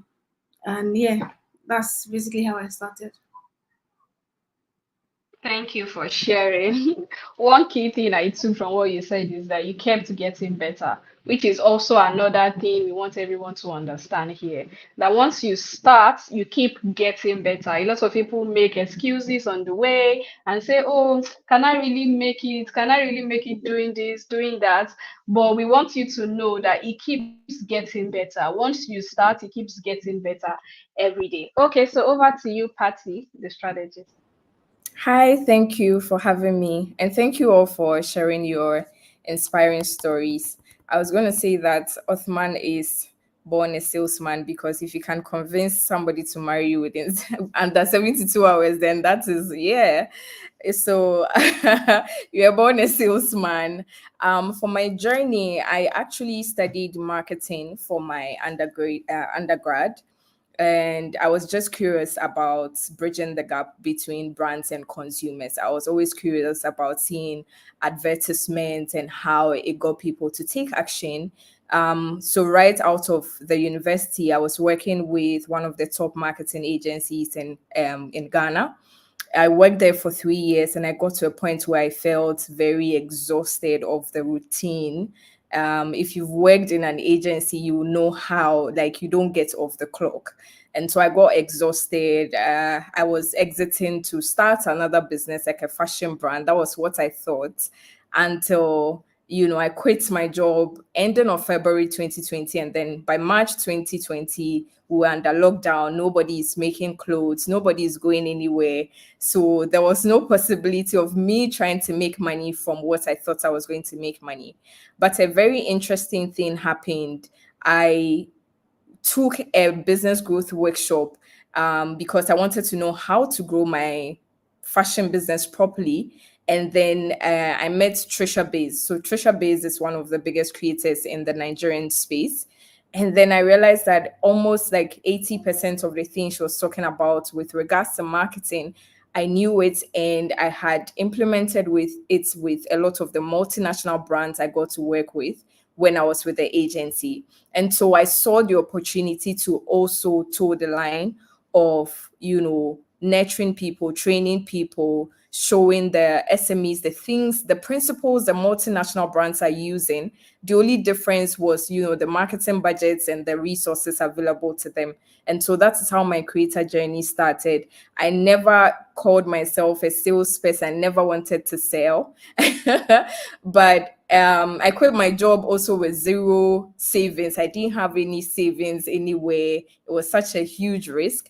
4 years down the line, I am fully funding myself, my lifestyle, and I'm teaching businesses how to do same. So I would say that you don't get too hung on your current identity, because you are still discovering yourself. You're still discovering the things that you're able to do, you're capable of doing. Yeah. Thank you so much. Thank you so much. I love the fact that you mentioned Tricia, and from there you saw that, oh, there were a lot of possibilities that you could also leverage on. So yeah, thank you for sharing. So I'll be asking specific questions now. We'll still come back to some general questions. So over to you, Janet. What strategies did you use to grow your audience across country borders? Wow, that's a really nice question, because I'm the kind of person who always loves bringing Africans together. And I'll draw it back to 2015 when I was building Facebook pages. And I think that is the time I felt like Facebook was the only right place for me to be before I discovered the other social media platforms. And I got this idea of, can I just bring Africans together so that I can know who is from Nigeria, who is from Tanzania? And I created a page. Once I created the page, it was very hard for me to know who exactly is from Nigeria. So what I did, I started asking people to recommend some people they know who are famous, people who love conversations, people who love connecting with other people through Facebook. And that is how I landed on WhatsApp. And then in WhatsApp, I gave every individual a task. You bring two people from your country, or you recommend someone from a country you know. So in that conversation, or rather in that WhatsApp group, we ended up becoming like a group of Africans who are sharing different things that we were going through, or even our conversations. Until at such a point, I learned about Instagram, TikTok, not TikTok, then was not there, Twitter, presently X, and then LinkedIn. I stopped using the WhatsApp group, and then now I started building the social media platform.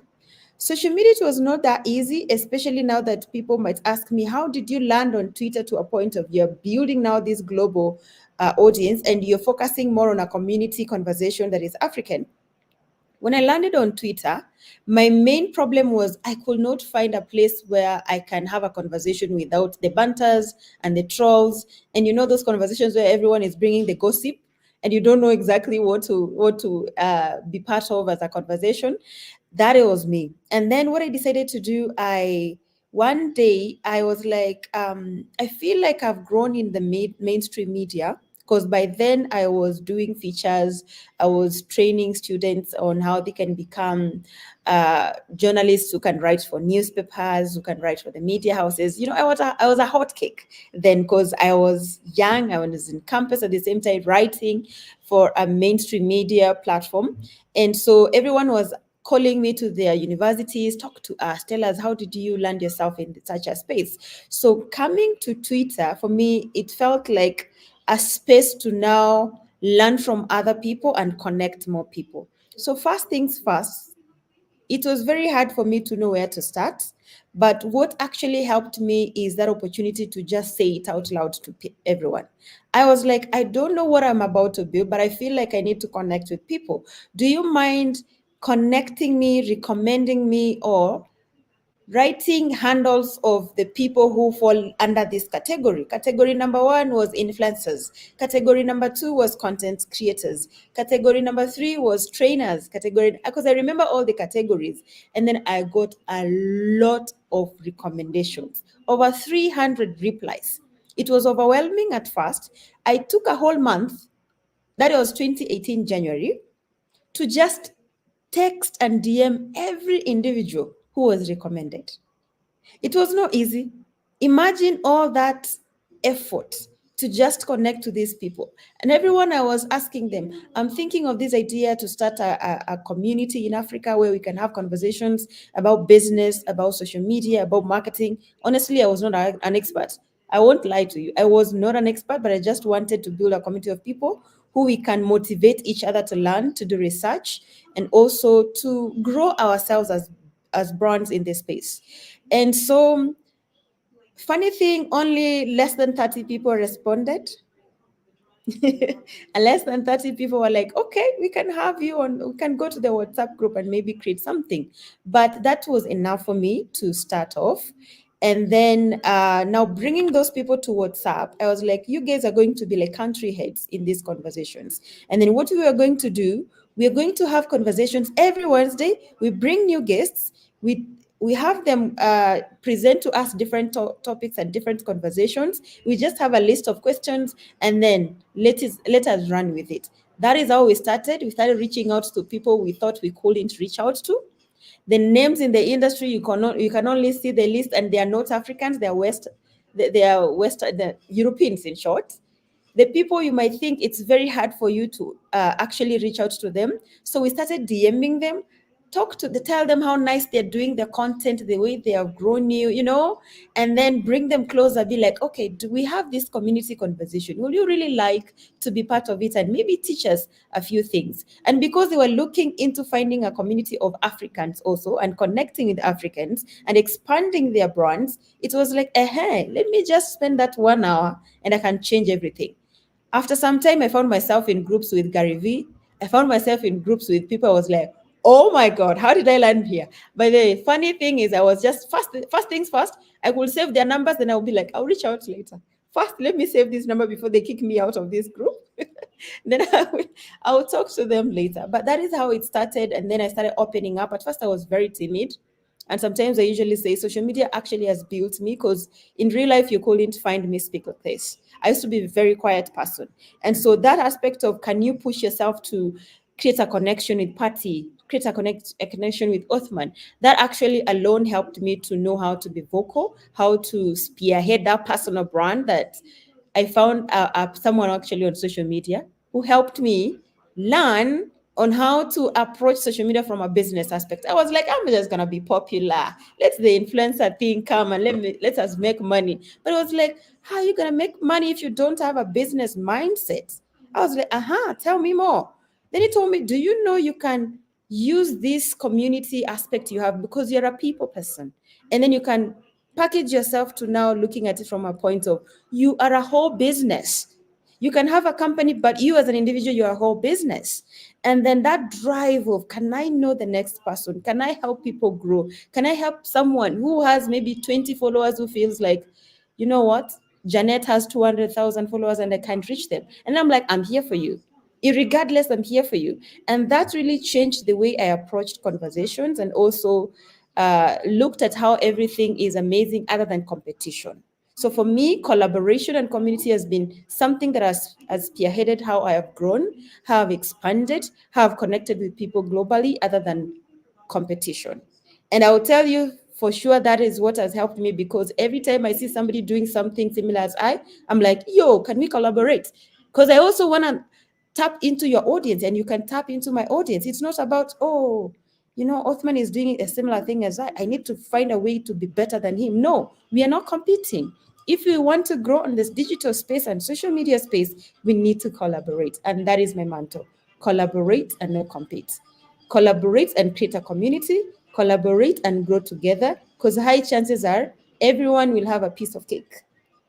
If I have 10 clients who are doing the same thing and I'm overwhelmed, why can't I give some to Itiayo? Thank you. Thank you. Thank you so much. That was really brilliant. That was really brilliant.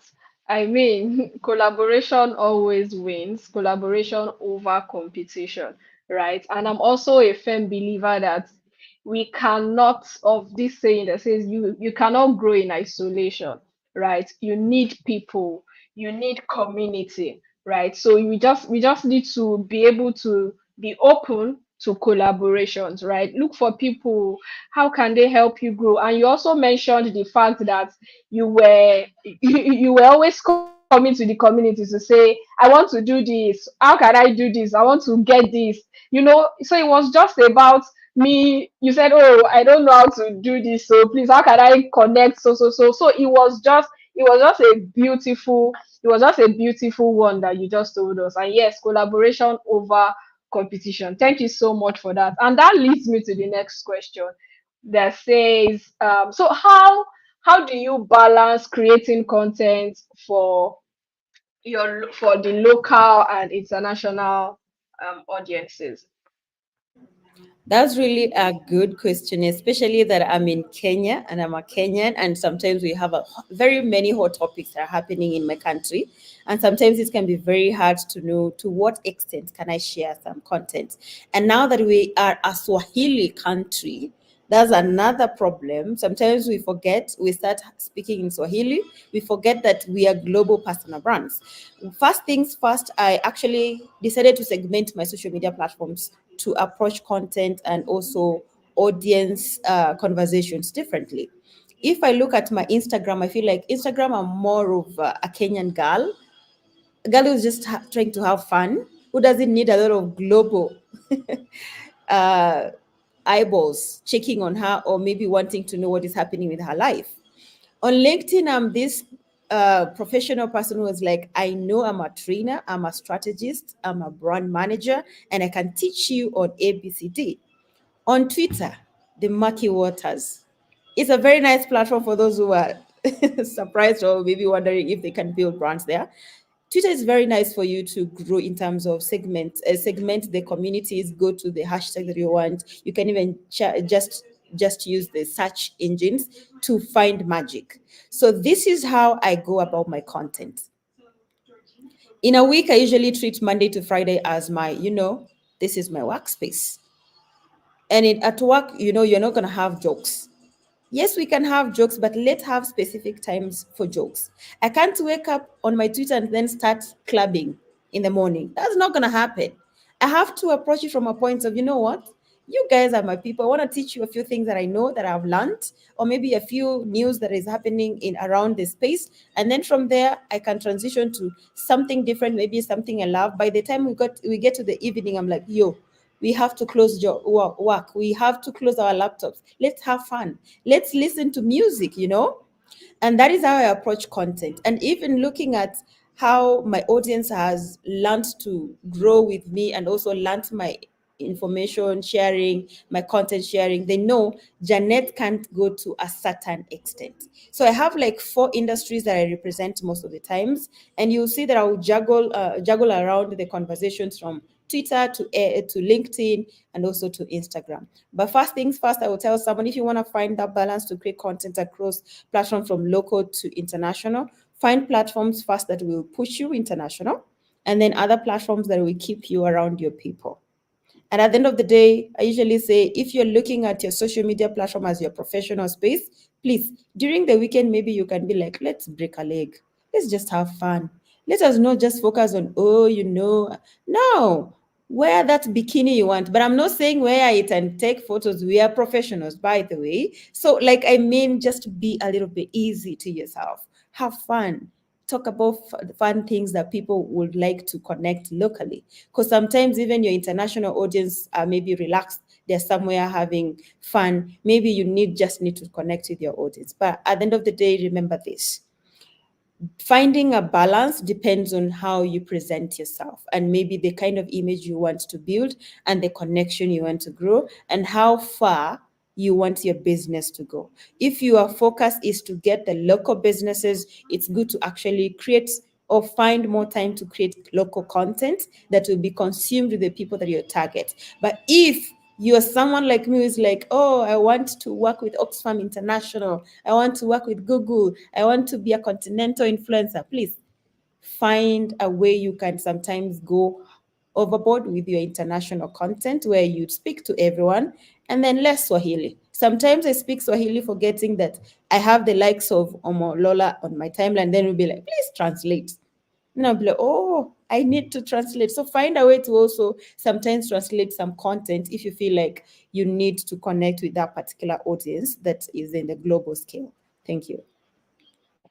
Thank you so much. So one thing I learned from all that you shared is about starting locally first, right? So I like that you were able to start in your own country, and then when you felt that, oh, it's time to expand, then you started to now connect to a global audience, right? Because I mean, for some creators, they are like, oh, I want to reach a global audience, right? But they don't even start locally, right? So you need to start by even showing up for your own locality first, right? So I really like that. I really like that, and I like the aspect of finding a balance between your local audience and your global audience, which is a really great one. So my next question would then be, what tools will you recommend that can help creators on social media that can help them grow? I mean, what social media tools do you think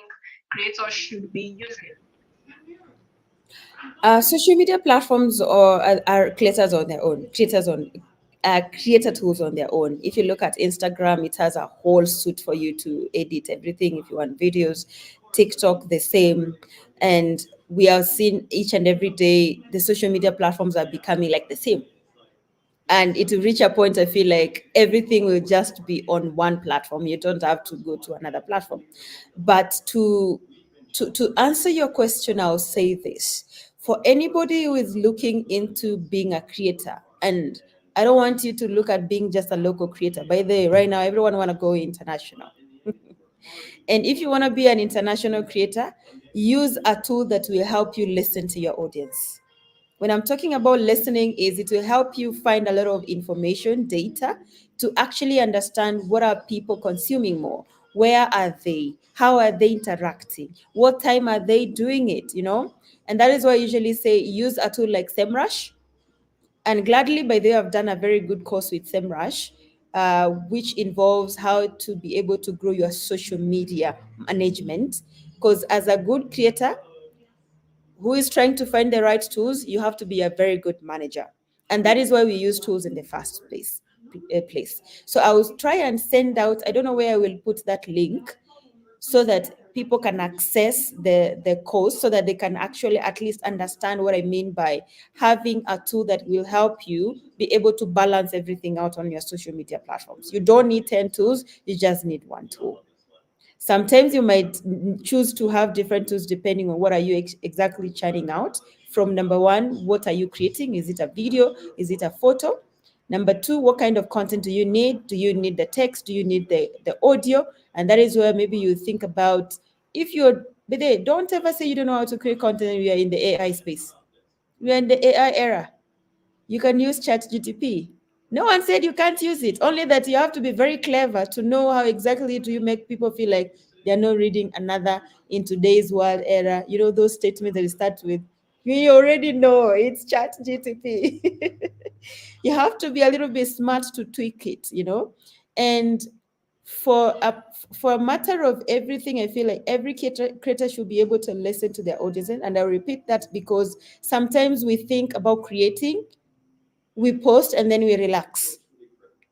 The question is, the people we sent out that post to, did they really consume it? How many minutes did they take on that content? What did they learn? What did they click? Are you monitoring that? Are you listening to them? Use a tool that will help you monitor, listen. And please don't take a lot of time on social media. Take a tool that will help you manage your time wisely. Sometimes people will ask you, trust me, Patty, people have asked you, how long do you spend on social media in a day? They think you just sleep and wake up there. And maybe they think you only take coffees all the time. Because that is what they usually say. You've been taking a lot of coffee the whole day. No. Sometimes we are actually spending only 3 hours. Some time back, I was telling people that I usually track my social media usage, and sometimes in a week they tell me averagely I was on social media in 3 hours, and people are like, "But we saw you commenting at 6. We saw you posting at 2. Were you not on social media the entire time?" I'm like, "No, I used a tool. I planned my content. I scheduled my content. I gave myself 15 minutes to jump on social media and comment to people and engage with people." So find a balance to how can I be able to also be seen, but at the same time, not spend a lot of time doing tasks that tools can be able to do for you.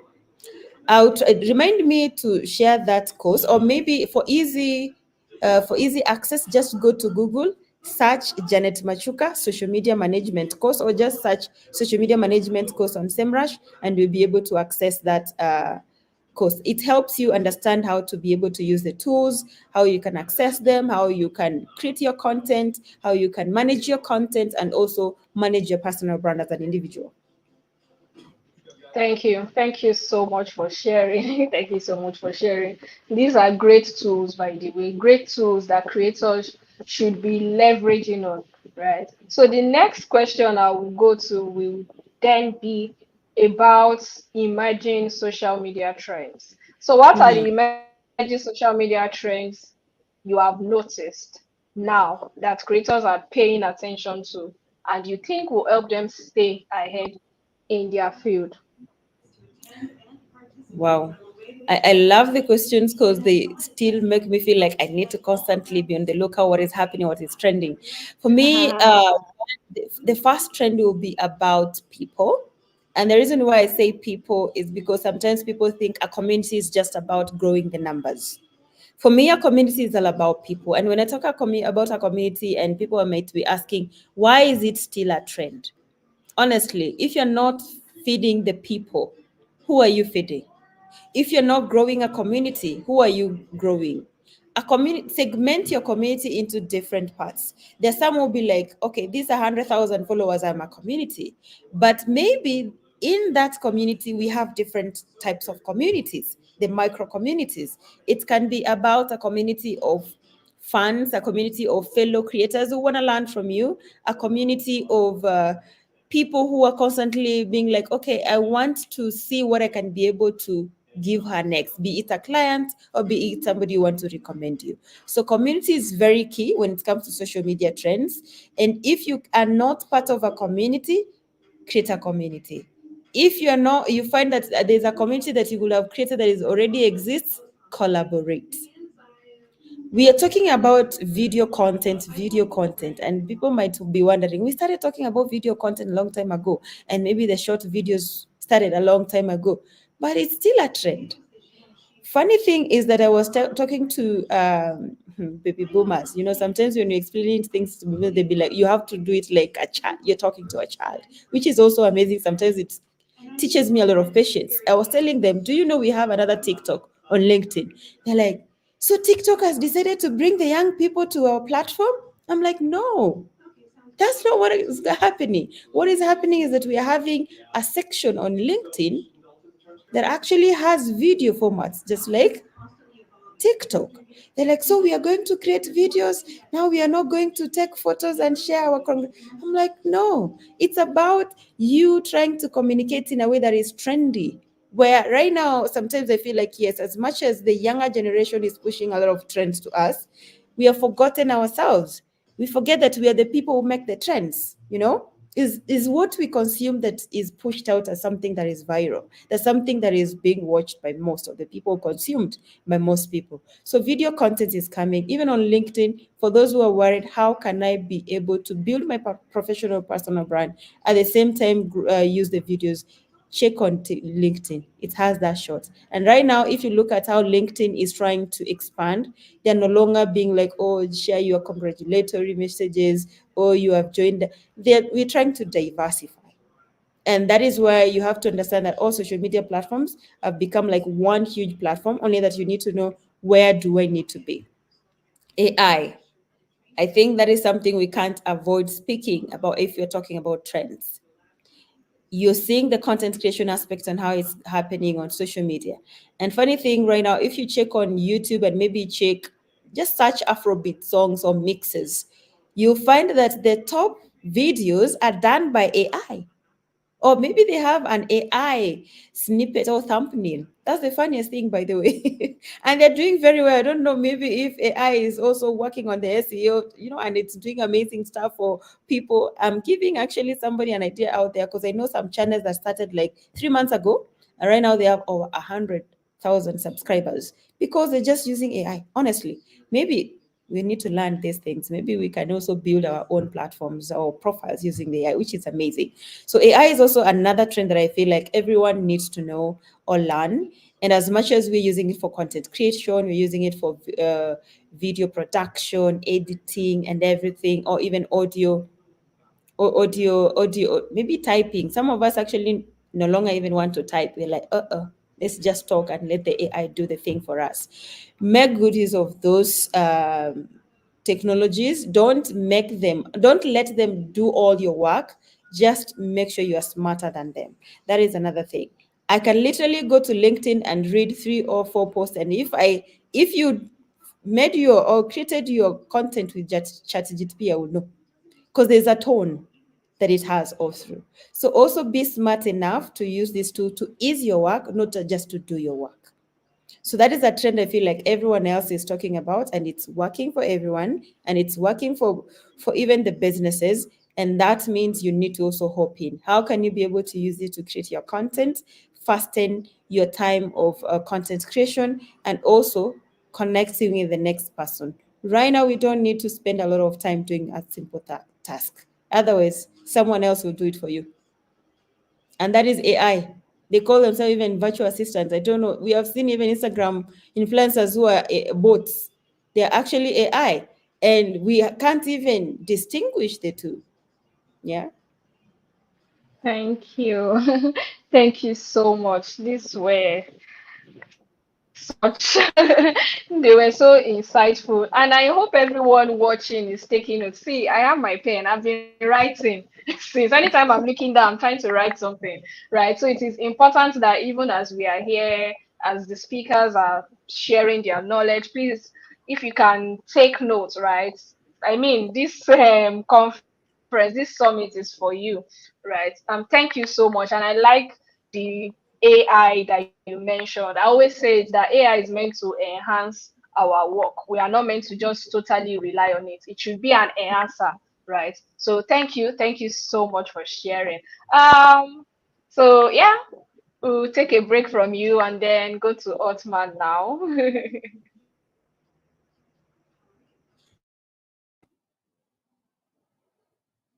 Hello, hello. Janet, that was incredible. I have so many notes, so many questions. I think Omolola froze. But Janet, that was incredible. I want to make a note. Meanwhile, Omolola is back. For everybody who's watching, notice how the top creators on social media don't spend much time on social media. So they're actually the ones that are using it the right way. Social media, you're not meant to just keep scrolling. It'll just control your life. I actually don't have social media on my phone at all. It sounds crazy because I make all my money from social media, but I don't even have the apps on my phone. So, but Janet, just I want you guys to see that shift of the ones that are making money from it and leading their best life. Don't use it the way the rest of 99% of the population does. So that was a big tip for everybody. Omolola, did you have any questions for me? Or do you want me to just talk? Oh, okay. I was already speaking. I think you went off for Oh, a I think while. you froze. Okay. Yeah. Oh, okay. Okay. All right. So my first question for you would be, what is your playbook for using social media to grow online businesses in Africa? I mean, now that you even mentioned that you don't have the apps, this is a very perfect question. So we need to know how you are doing it, right? So yeah. All right. Sweet. Yeah, I love this question because actually, now for the first time ever, really, I'm going to start building my personal brand. So I'm going to have so many questions for Janet, Patty, Etiayo, all of you guys, and I hope to be able to connect later after this on podcasts. Yeah. Okay. Sweet. You guys agreed. Everybody, you saw they agreed, right? So we better see podcast soon. So actually, I'm the real customer of social media. And everybody who's scrolling every day, you're the product, and I'm buying you, and that's how I make money. So, social media, LinkedIn, TikTok, Facebook, they all make their money from ad revenue, which means what? They collect data. So whatever you do, whatever you behave, whatever you talk about, whatever hashtags you engage with, they have these algorithms that know exactly what's happening on the app and what you're engaging with. And from that, they categorize you into these different buckets. They know exactly what you do, the type of behavior that you take. And from that, they put that nicely for advertisers. So advertisers like myself, we come in and we say, hey, I want to show ads to people that are most likely, for example, I'm trying to think of an example, that are most likely to buy glasses this week. And all I got to do is go, for example, if I do it on Facebook, go to, or not even Facebook, let's do Google, because I spend about 750 thousand US dollars on YouTube alone, YouTube ads. And I can literally tell Google to show ads to people who searched, I want to buy, for example, Ray-Ban Meta glasses now. Literally, it's insane. It's crazy how accurate this stuff is. And all of a sudden, like, I'm going to ask you guys a question. Do you guys ever feel like you see the right ad at the right time and it's creepy, right? Or you just talk about something with your friends or family and you see an ad about that? Creepy, right? Well, for me, I love it. When this is like privacy issues, for me, I'm like, oh, keep going, take all the privacy. I need this information, right? So we don't have access to the data specifically, but we can target people with that behavior. So, for example, my business was doing really well. We were doing 250 to 350,000 US dollars a month consistently for like 15 months, 16 months. And all of a sudden, my business tanked overnight. Why? Because and there was a scandal called the Cambridge Analytica scandal, where essentially the politics were swayed because the advertisers had too much data and they were able to target the right people and move them more towards what they wanted, and from a political standpoint. And so later on, what happened is every couple of years, Meta, TikTok, Snapchat, all these companies, Google, get in trouble with the government of the United States because they're giving out too much information to the advertisers, and they have to like restrict the data that we have access to advertise. So our target audience was a religious. We're working with Muslim men specifically. That was just my target audience, the people, the community that I was working with, that I was identifying with, and we could no longer target them. So our business just tanked because we can no longer target the audience. So now, we've launched multiple businesses since then in different industries, and we can target anybody and make money from them literally within 24 hours just with running ads. Literally, it's that straightforward. In fact, just this week, I was like, let me try different African countries for my product. Let me just try it. I turned on Zimbabwe, and actually, I could check the stats right now on my computer. Let me just check. So I give you something accurate, but it's pretty ridiculous what you have access to if you just understand how to use these platforms, right? So social media, you can use all of it to your advantage from the backside of it, from the ads standpoint. So that's how I use social media. I make money using the advertising sides of the platform. So wherever you see sponsored ads, an ad on your YouTube, an ad that's following you around the internet until you buy, that's the part of social media that I use.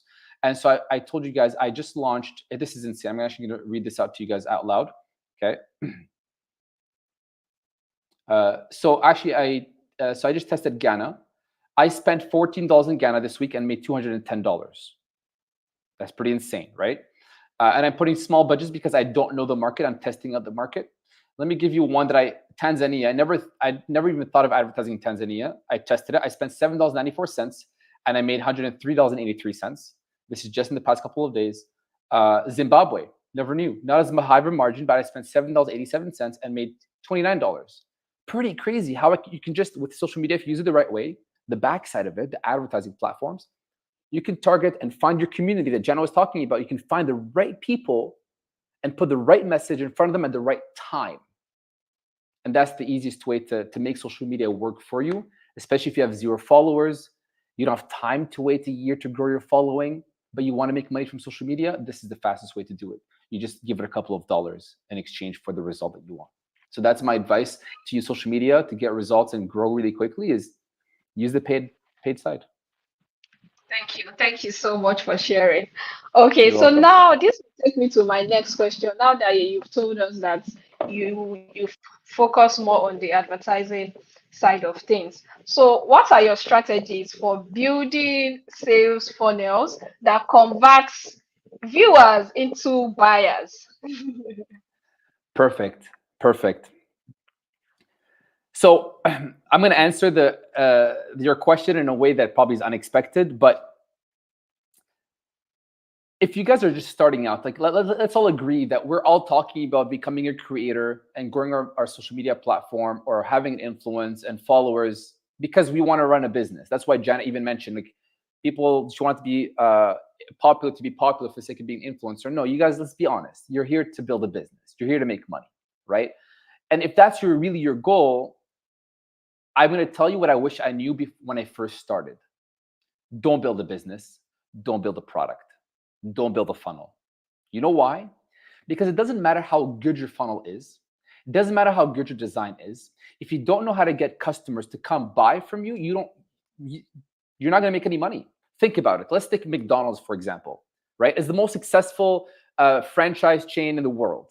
They literally sell billions of burgers per year. You put McDonald's in the middle of the Sahara, of the desert. How much money are they going to make? I want you guys to go and answer in the comments for a second. Okay, assuming answers are in. $0. Why? They have no visitors, even though they have a good product. It's unhealthy, but a good product. You understand? They have no traffic. They have no visitors. Nobody knows they exist. But if I take you, for example, I'm just going to use this example because I come from North America. You go to New York, very busy, right? Imagine your city, your busiest city, your busiest market in your town. And you go to a shop that sells sandwiches, and they have like rats and cockroaches running around. But it's in the middle of a starving crowd. People are hungry and they're passing by. Are they going to make more money than the McDonald's in the desert? Yeah, they are. What does that mean? It doesn't matter how good your product is. What matters is if there's enough people walking and knowing that you exist, you'll make money eventually, right? So my advice for you guys, if you're starting out, okay, you haven't made money online yet, do not start by building out a product. Why? You're going to invest time trying to figure out what to sell. You're going to try to build out an email sequence, buy a domain. All this you have to learn. You have to build a funnel. You have to use the right software. You have to pay for a software subscription. You have to, that's money out. You have to, you don't even know people want to buy the product. You have to do market research. And all these are just roadblocks. Seller is a platform that literally has, I don't know how many, but thousands of products. We have our product on Seller. Thousands of products that have been proven, tested. You can probably even go and find if there are sales for those products. That people that are entrepreneurs like myself, for example, we spent millions of dollars, right? We made millions of dollars. We've tested markets. We spent on ads. You come and just piggyback off of our success. Go take a funnel that you like, that you can relate to, that you can talk about. From the affiliate marketplace, the funnel is already built. The product is already built. Learn the skill of driving traffic to them. Learn the skill of traffic. Once you figure out traffic and you can master traffic, send to somebody else's product and get paid while you learn how to generate traffic, then go and build your own product, because it's a learning curve. And if you spend too much trying to build a product and then you send traffic and you send like 20 visitors to your website and you don't get a sale, you'll get depressed and you say, oh, this doesn't work, I'm going to give up. No. The goal is for you to make your first dollar as quickly as humanly possible, because that's going to make you believe that this is possible. That my first sale was $10. I made it in the first week. It made me believe that this was possible, right? And so you want to get your first sale as quickly as possible so you can believe and commit to this journey and for the long run, because you need to commit for the long run and be able to weather the lows to enjoy the highs. And so for that reason, I actually don't recommend you guys, if you're just starting out, and I assume that's most of our audience here, to build a product, go find one from the affiliate marketplace. Okay, you'll get your payout instantly within a day or two, depending on the payout dates for those currencies, and start earning as quickly as possible. Once you do that and you're confident, you learn the skill of traffic, then go build your own offer. But building a product before learning how to drive traffic is like getting the egg before the chicken. I'm not good with analogies, but something like that. It doesn't work. You have to learn traffic first. So focus on traffic, send it to somebody else's funnel. Wow, thank you so much. I've never really thought about that, to be honest, but it really sounds like a great thing to do. Yeah, so focus on traffic and use Yes. somebody else's, please. Yeah, okay. Yeah, Thank you so Yeah. much. My Thank you pleasure. so much. Okay, so over to Patty now. My first question for you would be, what are your top sales tactics creators can employ to generate sales from social media? Thank you so much for the question. I think Othman and Janet have actually answered this question if you listen closely. The first one I would say is build genuine connections with your audience. That's the first thing, because it's by building genuine connections out of the community you have is how you know what your their needs are, what their problems are, the solutions they're looking for, and all of that. And so you're able to create a product that meets their needs. The second thing is being able to build traffic. Yeah. So there's something we call the value ladder, value service ladder. And it's basically asking that the more value you provide to the customer, the higher you can earn. And so there's something they also call the lead magnets. You'll be told. So in my creator space, I do a lot of digital products sales and all of that. Now your lead magnets is usually thrown around, but the concepts behind this, it's for it to be able to generate traffic for you to be able to sieve out the people that can potentially become paid customers. Yeah.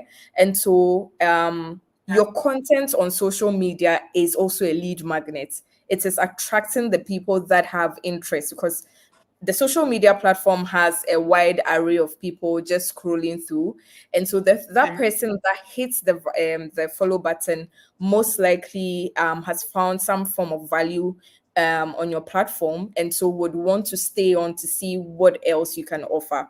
So build a genuine connection with your people, build their audience.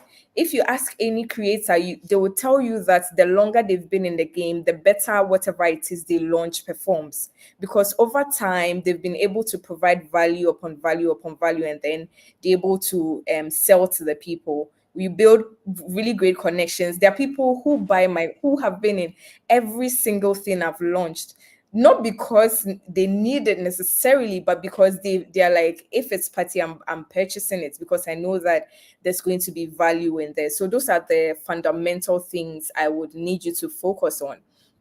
Now, in terms of tactics or strategies, one of the things I would say is that pace your products out.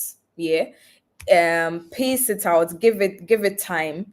There's something that happens when you are constantly showing up to sell. Your audience starts feeling like this lady or this guy only cares about the money she's making from me, and so they can sort of put you in the back burner. But give as much value as you are selling. You'll get to the point where people are asking for paid things without you even asking for money, right? So strategically pace your products so that your customers do not feel like you are just taking from them. This is I think it's a general principle in sales that a lot of customers do want to feel like you value them, you value the solution you are giving them more than the money.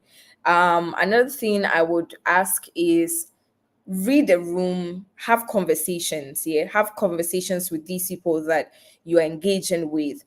So again, the value ladder. Somebody can be in a webinar with you. They signed up for the webinar, which is like $10. You give them great value. However, you realize that this person's learning threshold is not group what word they won't do well in a group setting. They would prefer that you hold their hand through the process. And so that is where you're able to tell that, okay, so let me upsell this person into a one-on-one session, right? And so always pay attention to the questions people are asking and provide solutions that you've already mapped out for them. There are people who want to be able to ask certain questions after they've bought a particular product. You don't leave them there simply because I only promised a 5-day workshop. We are done. So I'm not going to, keep nurturing them, keep giving them value, even when what they've paid for has ended. Because trust me, I know that especially in the African space, we push the narrative of after they've paid for the webinar and the webinars, and then they can't slide into your DM to ask you the extra questions. But trust me, there's something you get from even creating, if it's a WhatsApp group or a Telegram group, and keep them there and answer questions periodically. What you are doing is that you are building relationships with them, and it's easy for you to come back to them and say that, oh, hi guys, based on all the questions you were asking me in the last class, I am bringing you another class. That is a controlled traffic that you've kept in that group.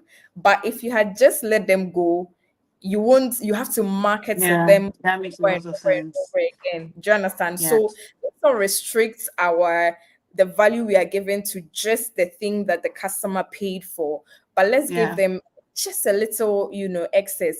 And you know what's interesting? When you create that WhatsApp group and you put them in there, you get your testimonials easier. Yeah. Yes, That makes because a lot of sense. That makes a lot of sense. Thank you so yes, much. you Thank you get so a much. lot more testimonials It because honestly makes a lot of sense. It also yeah, honestly makes a lot of sense. Especially because like there's still like you said, there's the narrative that when in Nigeria or in Africa, when maybe their subscription is done or your class is done with them, too, they can't you can't talk to me anymore. We're done. We can't give extra value. But it makes so much sense that you can also create something for them, or even still sometimes offer them maybe like free support. That makes a lot of sense. Thank you so much, Patty, for that. For explaining that, because I have never heard it in that kind of like in that light before. So thank you so much for that. So I'm yeah, going to move most on to Itiayo. Hi, Itiayo. Hi. Hi. Look, thank you so much. I'm a big fan of yours, so I'm Wow, not going to thank you. fangirl on here. So I'm just going to get into the question. So my first question here is, what's your advice for creators who want to implement more video into their content? I mean, the algorithm loves video so much, but Mhm. maybe they don't have like the technical know-how, like you do. But what would be your advice for them, getting into that space? Okay, so the simplest thing basically, and it always sounds like everybody's saying the same thing over and over again. But the only way you can start is to just start. You start with what you have, with whatever it is you have. If you have a phone, you have a camera, whatever it is that you have, you just start with it. You don't you it doesn't have to be anything too fancy. So the problem is with the way social media is right now, you have people using the best lights, the best cameras that people use to shoot movies. You have people using them to make videos for Instagram. So there's a lot of pressure, but the truth is you can have the best cameras and not know what to do with it. I film with a Nikon D750. in the in the photography world and the video world, a Nikon is called a potato because it's supposed to be very bad at making videos. So my point is, so a lot of people ask, oh, what do you film with? Blah blah blah. They assume it's either a Sony or a Canon. But like I said, I use a That's Nikon. So it. my point is this: whatever it is you have, if you have a phone, it may not be the best phone, but just start with that. And then it also doesn't have to be anything too complicated. It could be for any business. People like to see BTS, people like to see transitions, people like to see before Okay. and Yeah. after. So I feel like just show people your process. There are many videos, we've seen videos of how they make crocs. I don't know, for me personally, whenever I watch those type of videos, I'm just like, oh, I never thought this was how this was made. Yeah. Oh, basically. I've seen So I those think videos. yes, things like that interest people. So just show people your process. You'll be surprised at how much reach the simplest things will get. Yeah. Thank you so much for sharing. Especially with the just start. People tend to feel like that's a very overused advice. But I think it's as simple as it is. Like just start with Yes. what you have. Thank you so much for Yes. sharing that. Yes. Okay, hi Otman. My name is Lydia. How are you? Sorry, you're muted. Great, thanks. How are you? Fine, thank you. Okay, so I have a question for you. And my Okay. question is, what are some common pitfalls creators face when trying to grow online? And how can they avoid this to achieve financial success? Because at the same time, yes, people are doing what they're passionate about, but nobody will want to be broke and doing what they're passionate about.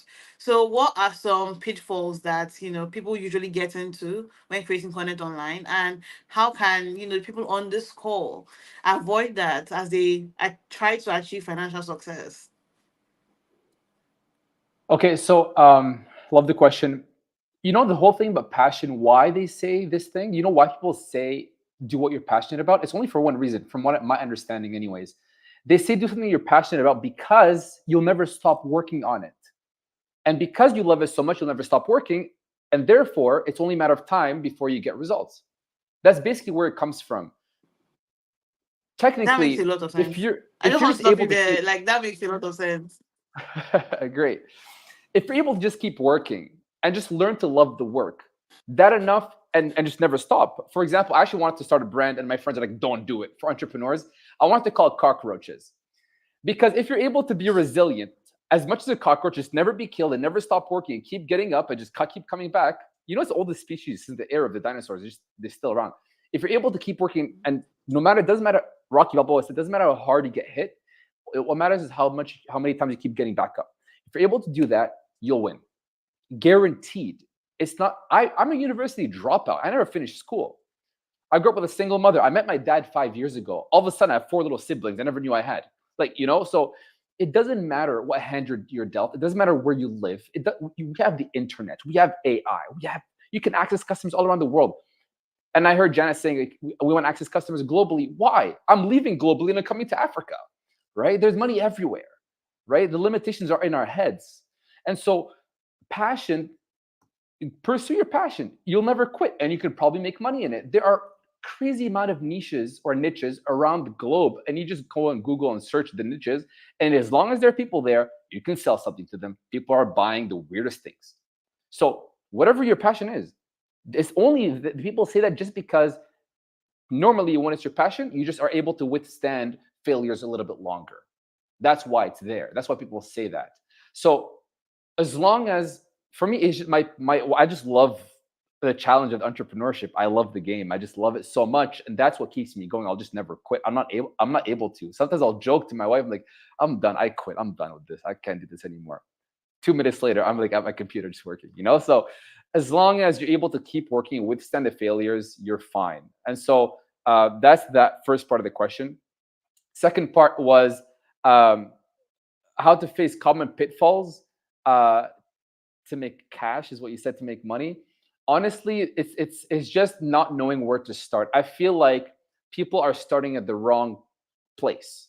People are starting by trying to build a product. People are starting by trying to be famous on social media overnight, right? That's not how it works. First skill you need to make money, first of all, to make money, you need to study money. How many of you guys study money? Our financial institution, sorry, schools don't teach us about money.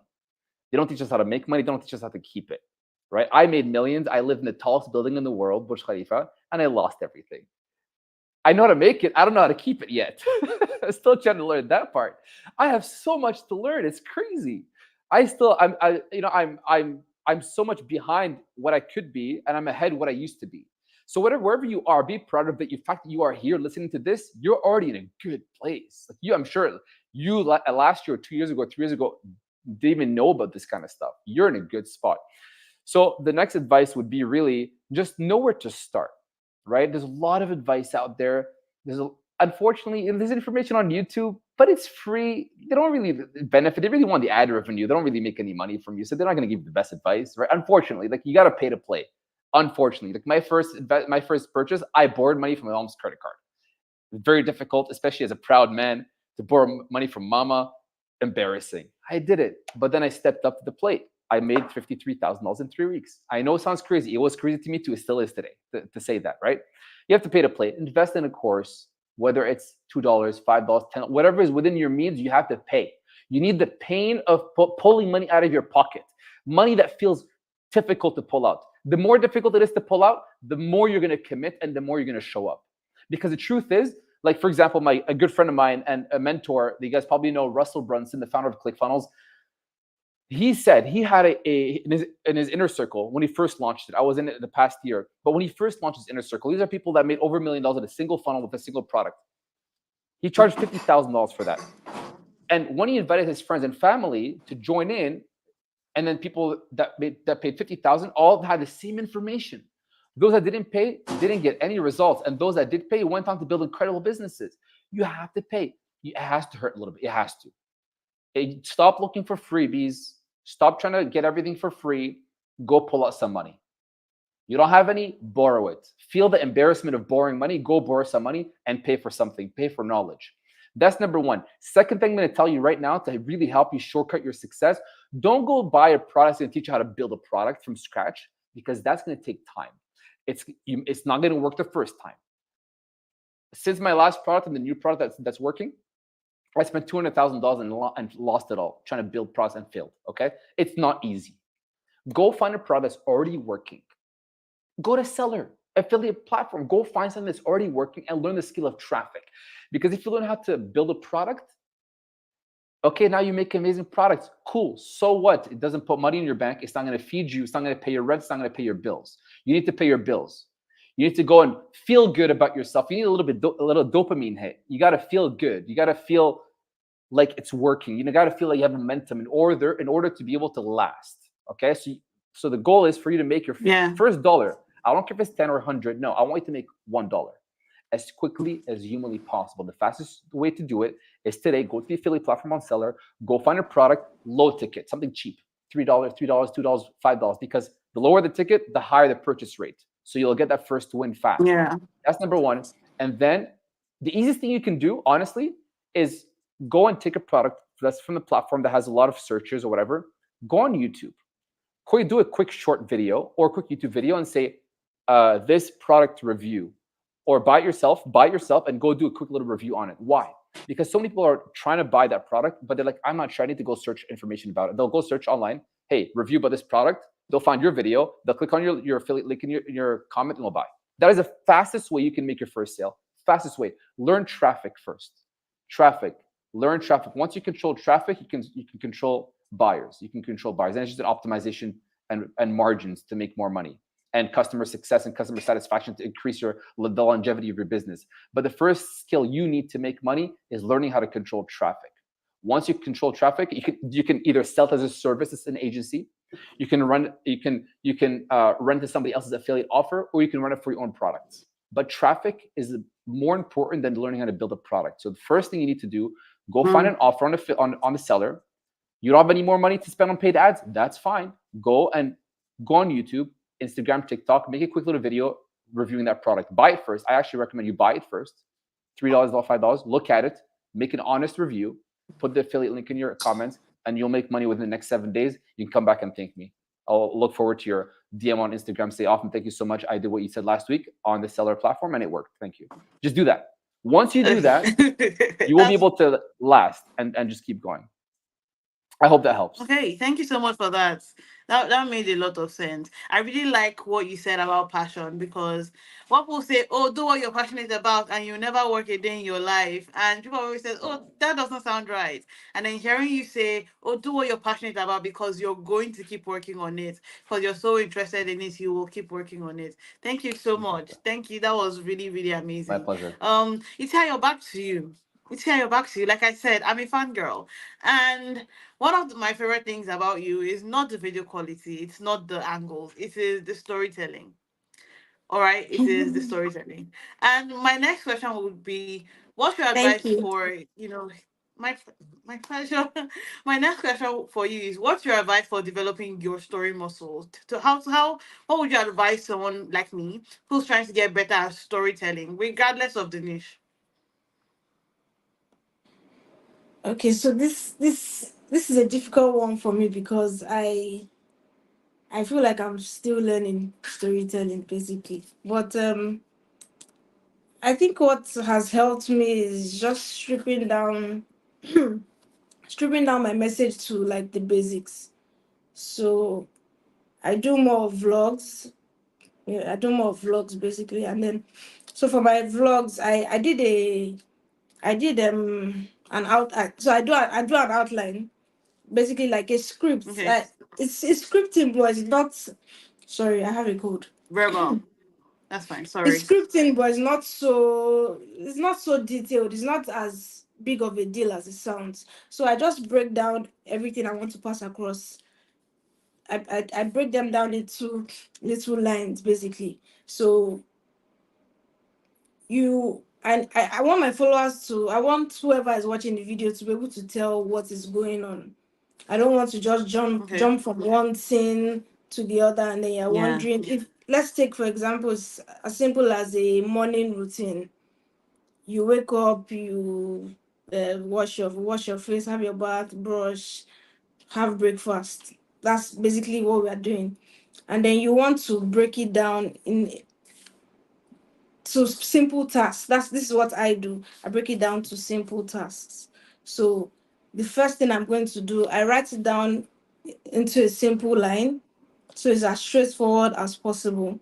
And then I now go on to film it in a way that I really don't know how to put it into words, but basically everything transitions because I don't speak in my videos.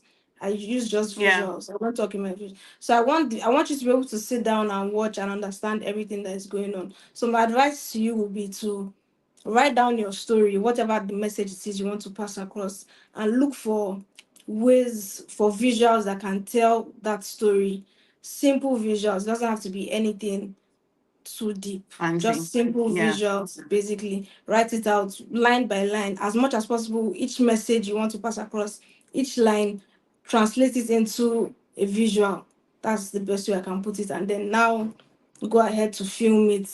And another thing I do is at the end Yeah. of every video, when I'm done filming a video, I give it to someone to watch, especially someone that has no idea what the video is about. So if that Makes person can sense. understand what the video is about, then I feel like everybody else should be able to understand what the video is about. So That makes a lot of sense. That hope makes a that lot of helps. sense. Thank you so much for that. Well, let me just try to summarize what you said.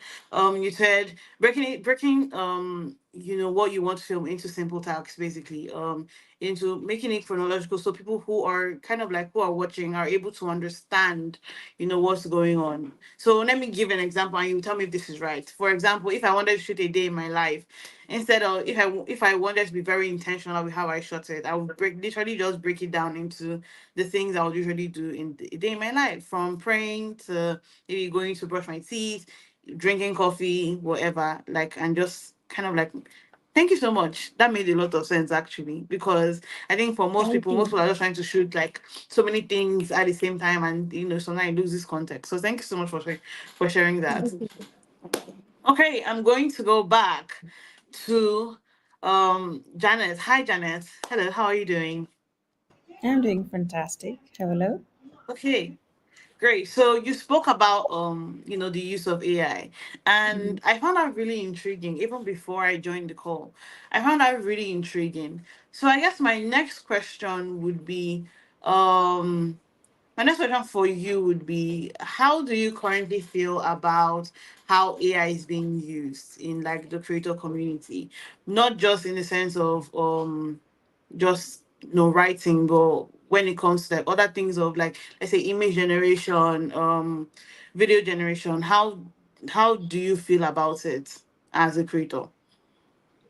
I think we sometimes ignore what AI entails because I feel like some people always think AI has to do with, oh, we're creating content on ChatGPT, we are creating videos photos on Mid Journey, but it's where it goes as simple as the listening tools, because the algorithms on social media are actually work on AI. They're built on AI knowledge. And if you look at the simplest thing some of the people do without even knowing is listening and monitoring their audience using the AI tools. The fact that they have automated the work for you, you don't have to go and count the number of people who checked your video, who commented on your content. It helps you be able to do so many tasks in a very short time. So I don't want people to overthink AI, and that is what most of the time we do. Until I think ChatGPT came, everyone didn't. When they heard of artificial intelligence, they were like, that is for the techies. But what if we told you you're using AI without even knowing? You've been looking forward to how the algorithm works, what is changing, how the trends are changing on the different social media platforms. You're learning it without knowing. You're using the tools, maybe for example, to create auto-generated captions without even knowing. How we are using them as creators, sometimes we might not know, but we're using AI in almost everything that we're doing at the moment, be it from creation, from execution, to also monitoring, to even doing the analytics itself. Just about the analytics, because I think most of the people think analytics is just another facet of digital marketing or digital, and that is it. Yeah. Analytics actually sits on AI knowledge. And that is what we usually say, if you are doing a data science, a data analytics course, high chances are you learn about artificial intelligence. So don't overthink Yes, AI. Use definitely. AI in so many ways as a creator. Just it's about you learning and maybe doing more research to actually know the tools that you're using are using the AI knowledge. So don't fear the aspect of, oh, I don't know how to use AI. I've not learned anything about machine learning. I've not got into any class. You can use it. You don't have to have a certificate from Google, certificate from any other platform that is offering it. So take it as that simple thing that you can automate using the tool that can help you do exactly that. And speaking of the trends and the Okay. algorithm, I know sometimes every creator is trying to beat the algorithm. Trust me, you never know. You might be that person chasing the algorithm. So do your thing, be unique in what you do and create. Okay, thank you so much for that. Thank you so much for that. It really helps to hear you say, don't overthink AI. Don't overthink AI. I think most times people are quote unquote scared of using AI because they've overthought it. Oh, artificial intelligence is coming for our jobs and the rest. So thank you so much for sharing that. Back to you, Patty. Back to you. So I have a question for you, and this will be the last question. Don't worry, it's the last question.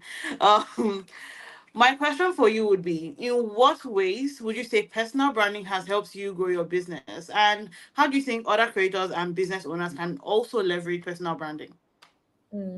All right. So the first thing I would say is, so before I answer your question, there's something Othman said, which I'm a living testimony for. So paying for courses is very essential.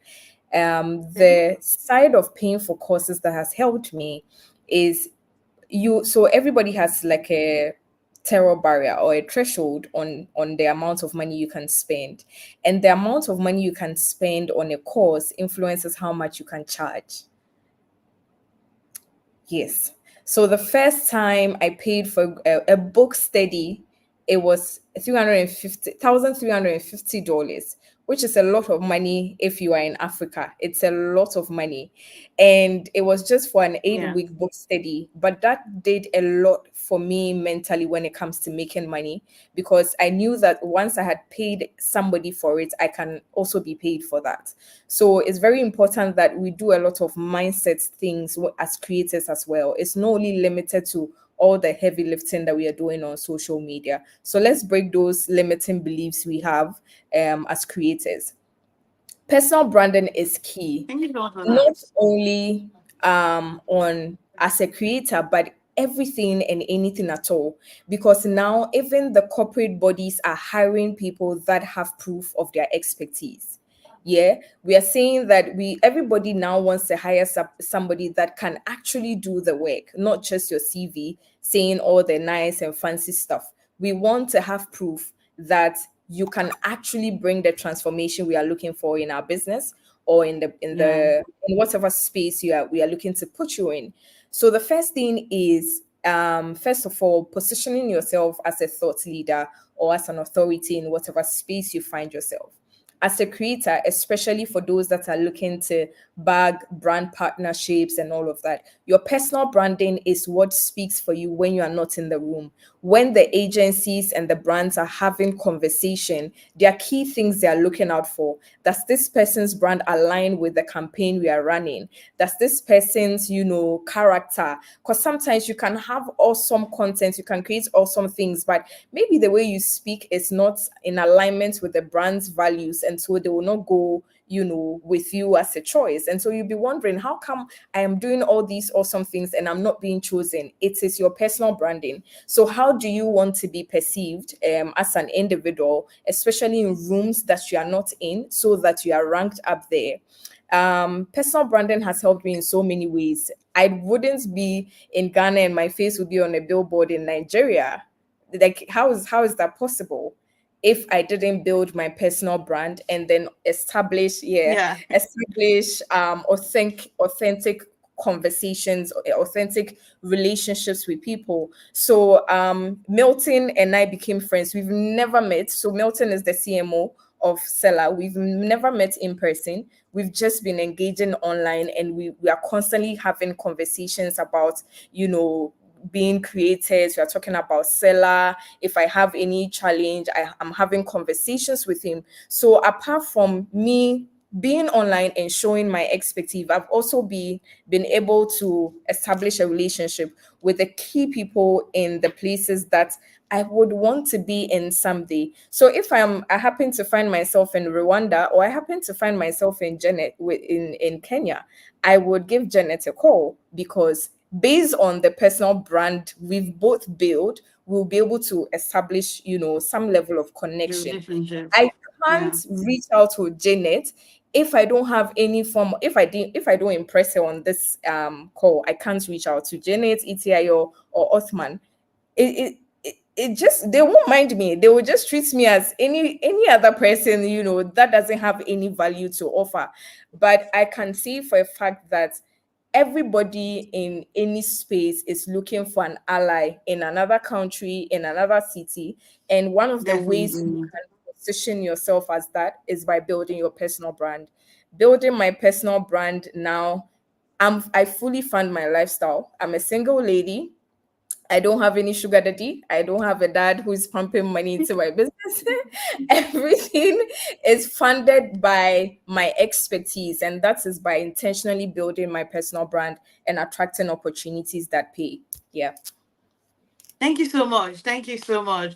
Now, I don't No. want to take. There are so many questions I would love to ask each and every one of you, but I don't want us to, stay too long on the call. But we will definitely be reaching out, because the things you guys are saying, it's giving mind blowing. So thank you so much.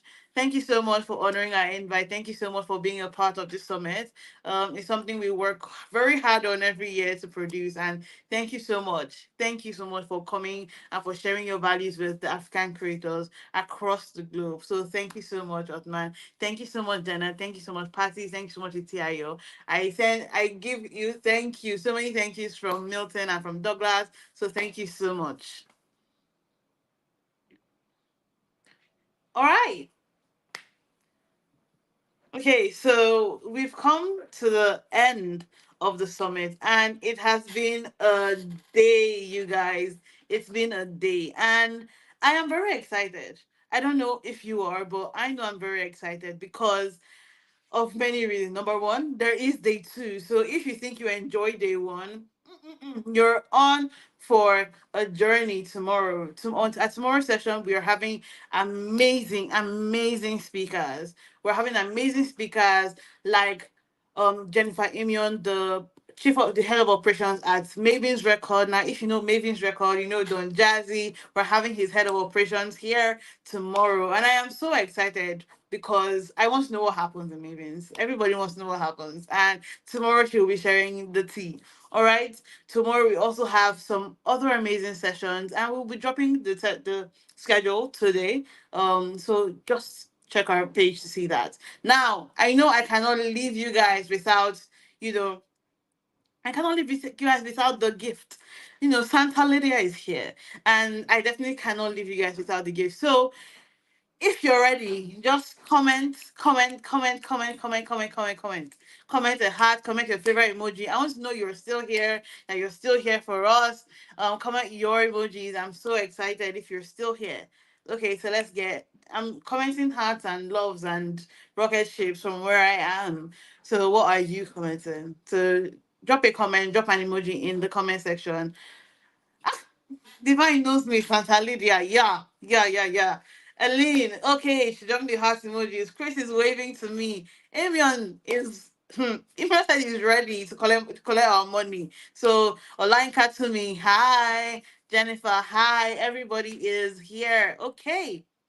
So I guess I can move on. I can move on with my giveaway. So the last time 2 people won. We've had 4 winners today, and they have all sent me a DM. Thank you so much for doing that on time, like mid-time.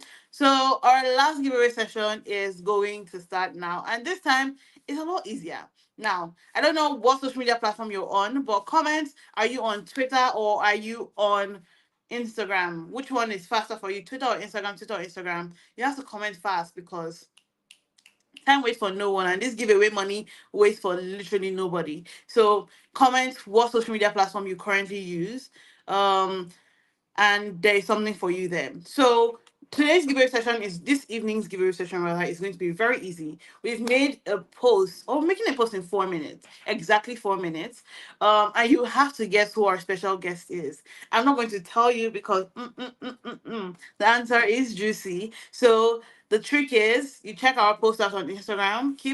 Keep refreshing. I know people are already there. Keep refreshing till you find the post. The post is going to be up by in 4 minutes. And once you find the post, tag the special guest. Tag who you think it is. And the first 2 people to get it right on both Instagram and Twitter. So 2 people on Instagram, 2 people on Twitter, will be getting our gift. 10,000 naira for each person that answers correctly. Okay? Now, I don't want any cheating. I don't want any fights. See, people know I am Santa Claus. Santa Claus is always very lovely, always very nice. Okay, so we have something. If you do not know our Instagram, our tech team will put our Instagram handle up on the screen in a few moments. At Tricella, that's our Instagram, and at Tricella is our Twitter handle. So check those out. Our post will be going out in 3 minutes, and you will have just you have 10 minutes to give me the right answer. After 10 minutes, the post will be taken down from all platforms. So start exercising those brains now. All right. So I'm going to leave you here. Thank you so much for coming. Thanks so much for sticking. Some of you have stuck with us throughout the entire day, and I am very, very excited. So I want to say thank you so much from our team, Marcella. Thank you so much for coming, for being here with us throughout the session. I hope you learned something. I hope you were inspired. I hope you were motivated to, step out of your comfort zone. We've had 4 amazing sessions or 5 amazing sessions today, and I am so glad. So thank you so much for coming for the summit. I look forward to hearing your answers in the next 2 minutes. In the next 2 minutes on Instagram or Twitter. So make sure you comment which creator you think it is or who you think our special guest is. So thank you so much. Lydia out, Santa Lydia out. I will see you tomorrow bright and early by 9 a.m. All right. Bye, everybody. Woo! That was amazing. That was all for day one. I hope you had an amazing time learning from all the sessions because we did too. If you missed anything, you can always come back here to YouTube to watch a replay. We hope to see you again tomorrow where we'll be having 5 amazing sessions and 2 panels that will take you 2 steps closer to living the Pan-African dream. So see you tomorrow and bye.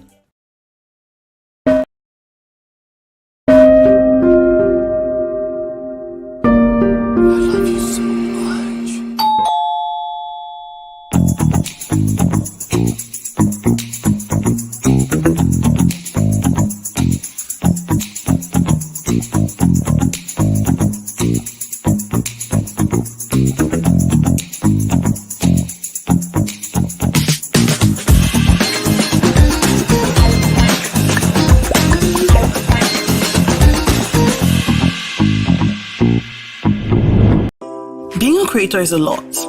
We understand the effort you put into your creative work, always showing up and delivering value. We see you. As a creator, we know you need to be supported. And that's why Show Love by Seller was created just for you. Show Love enables you to easily accept tips and donations from your supporters and fans all over the world. With Show Love, your fans, community, audience, and followers can now reward you for all the hard work you put in. What's more, you can receive these tips and donations from anyone, anywhere in the world. To get started, all you have to do is go to www.seller.co/showlove, fill in your details, and in less than 5 minutes, you can set up your Show Love page and start accepting tips. It's as easy as ABC. So what are you waiting for? Over 10,000 creators are using Show Love, and you should be one of them.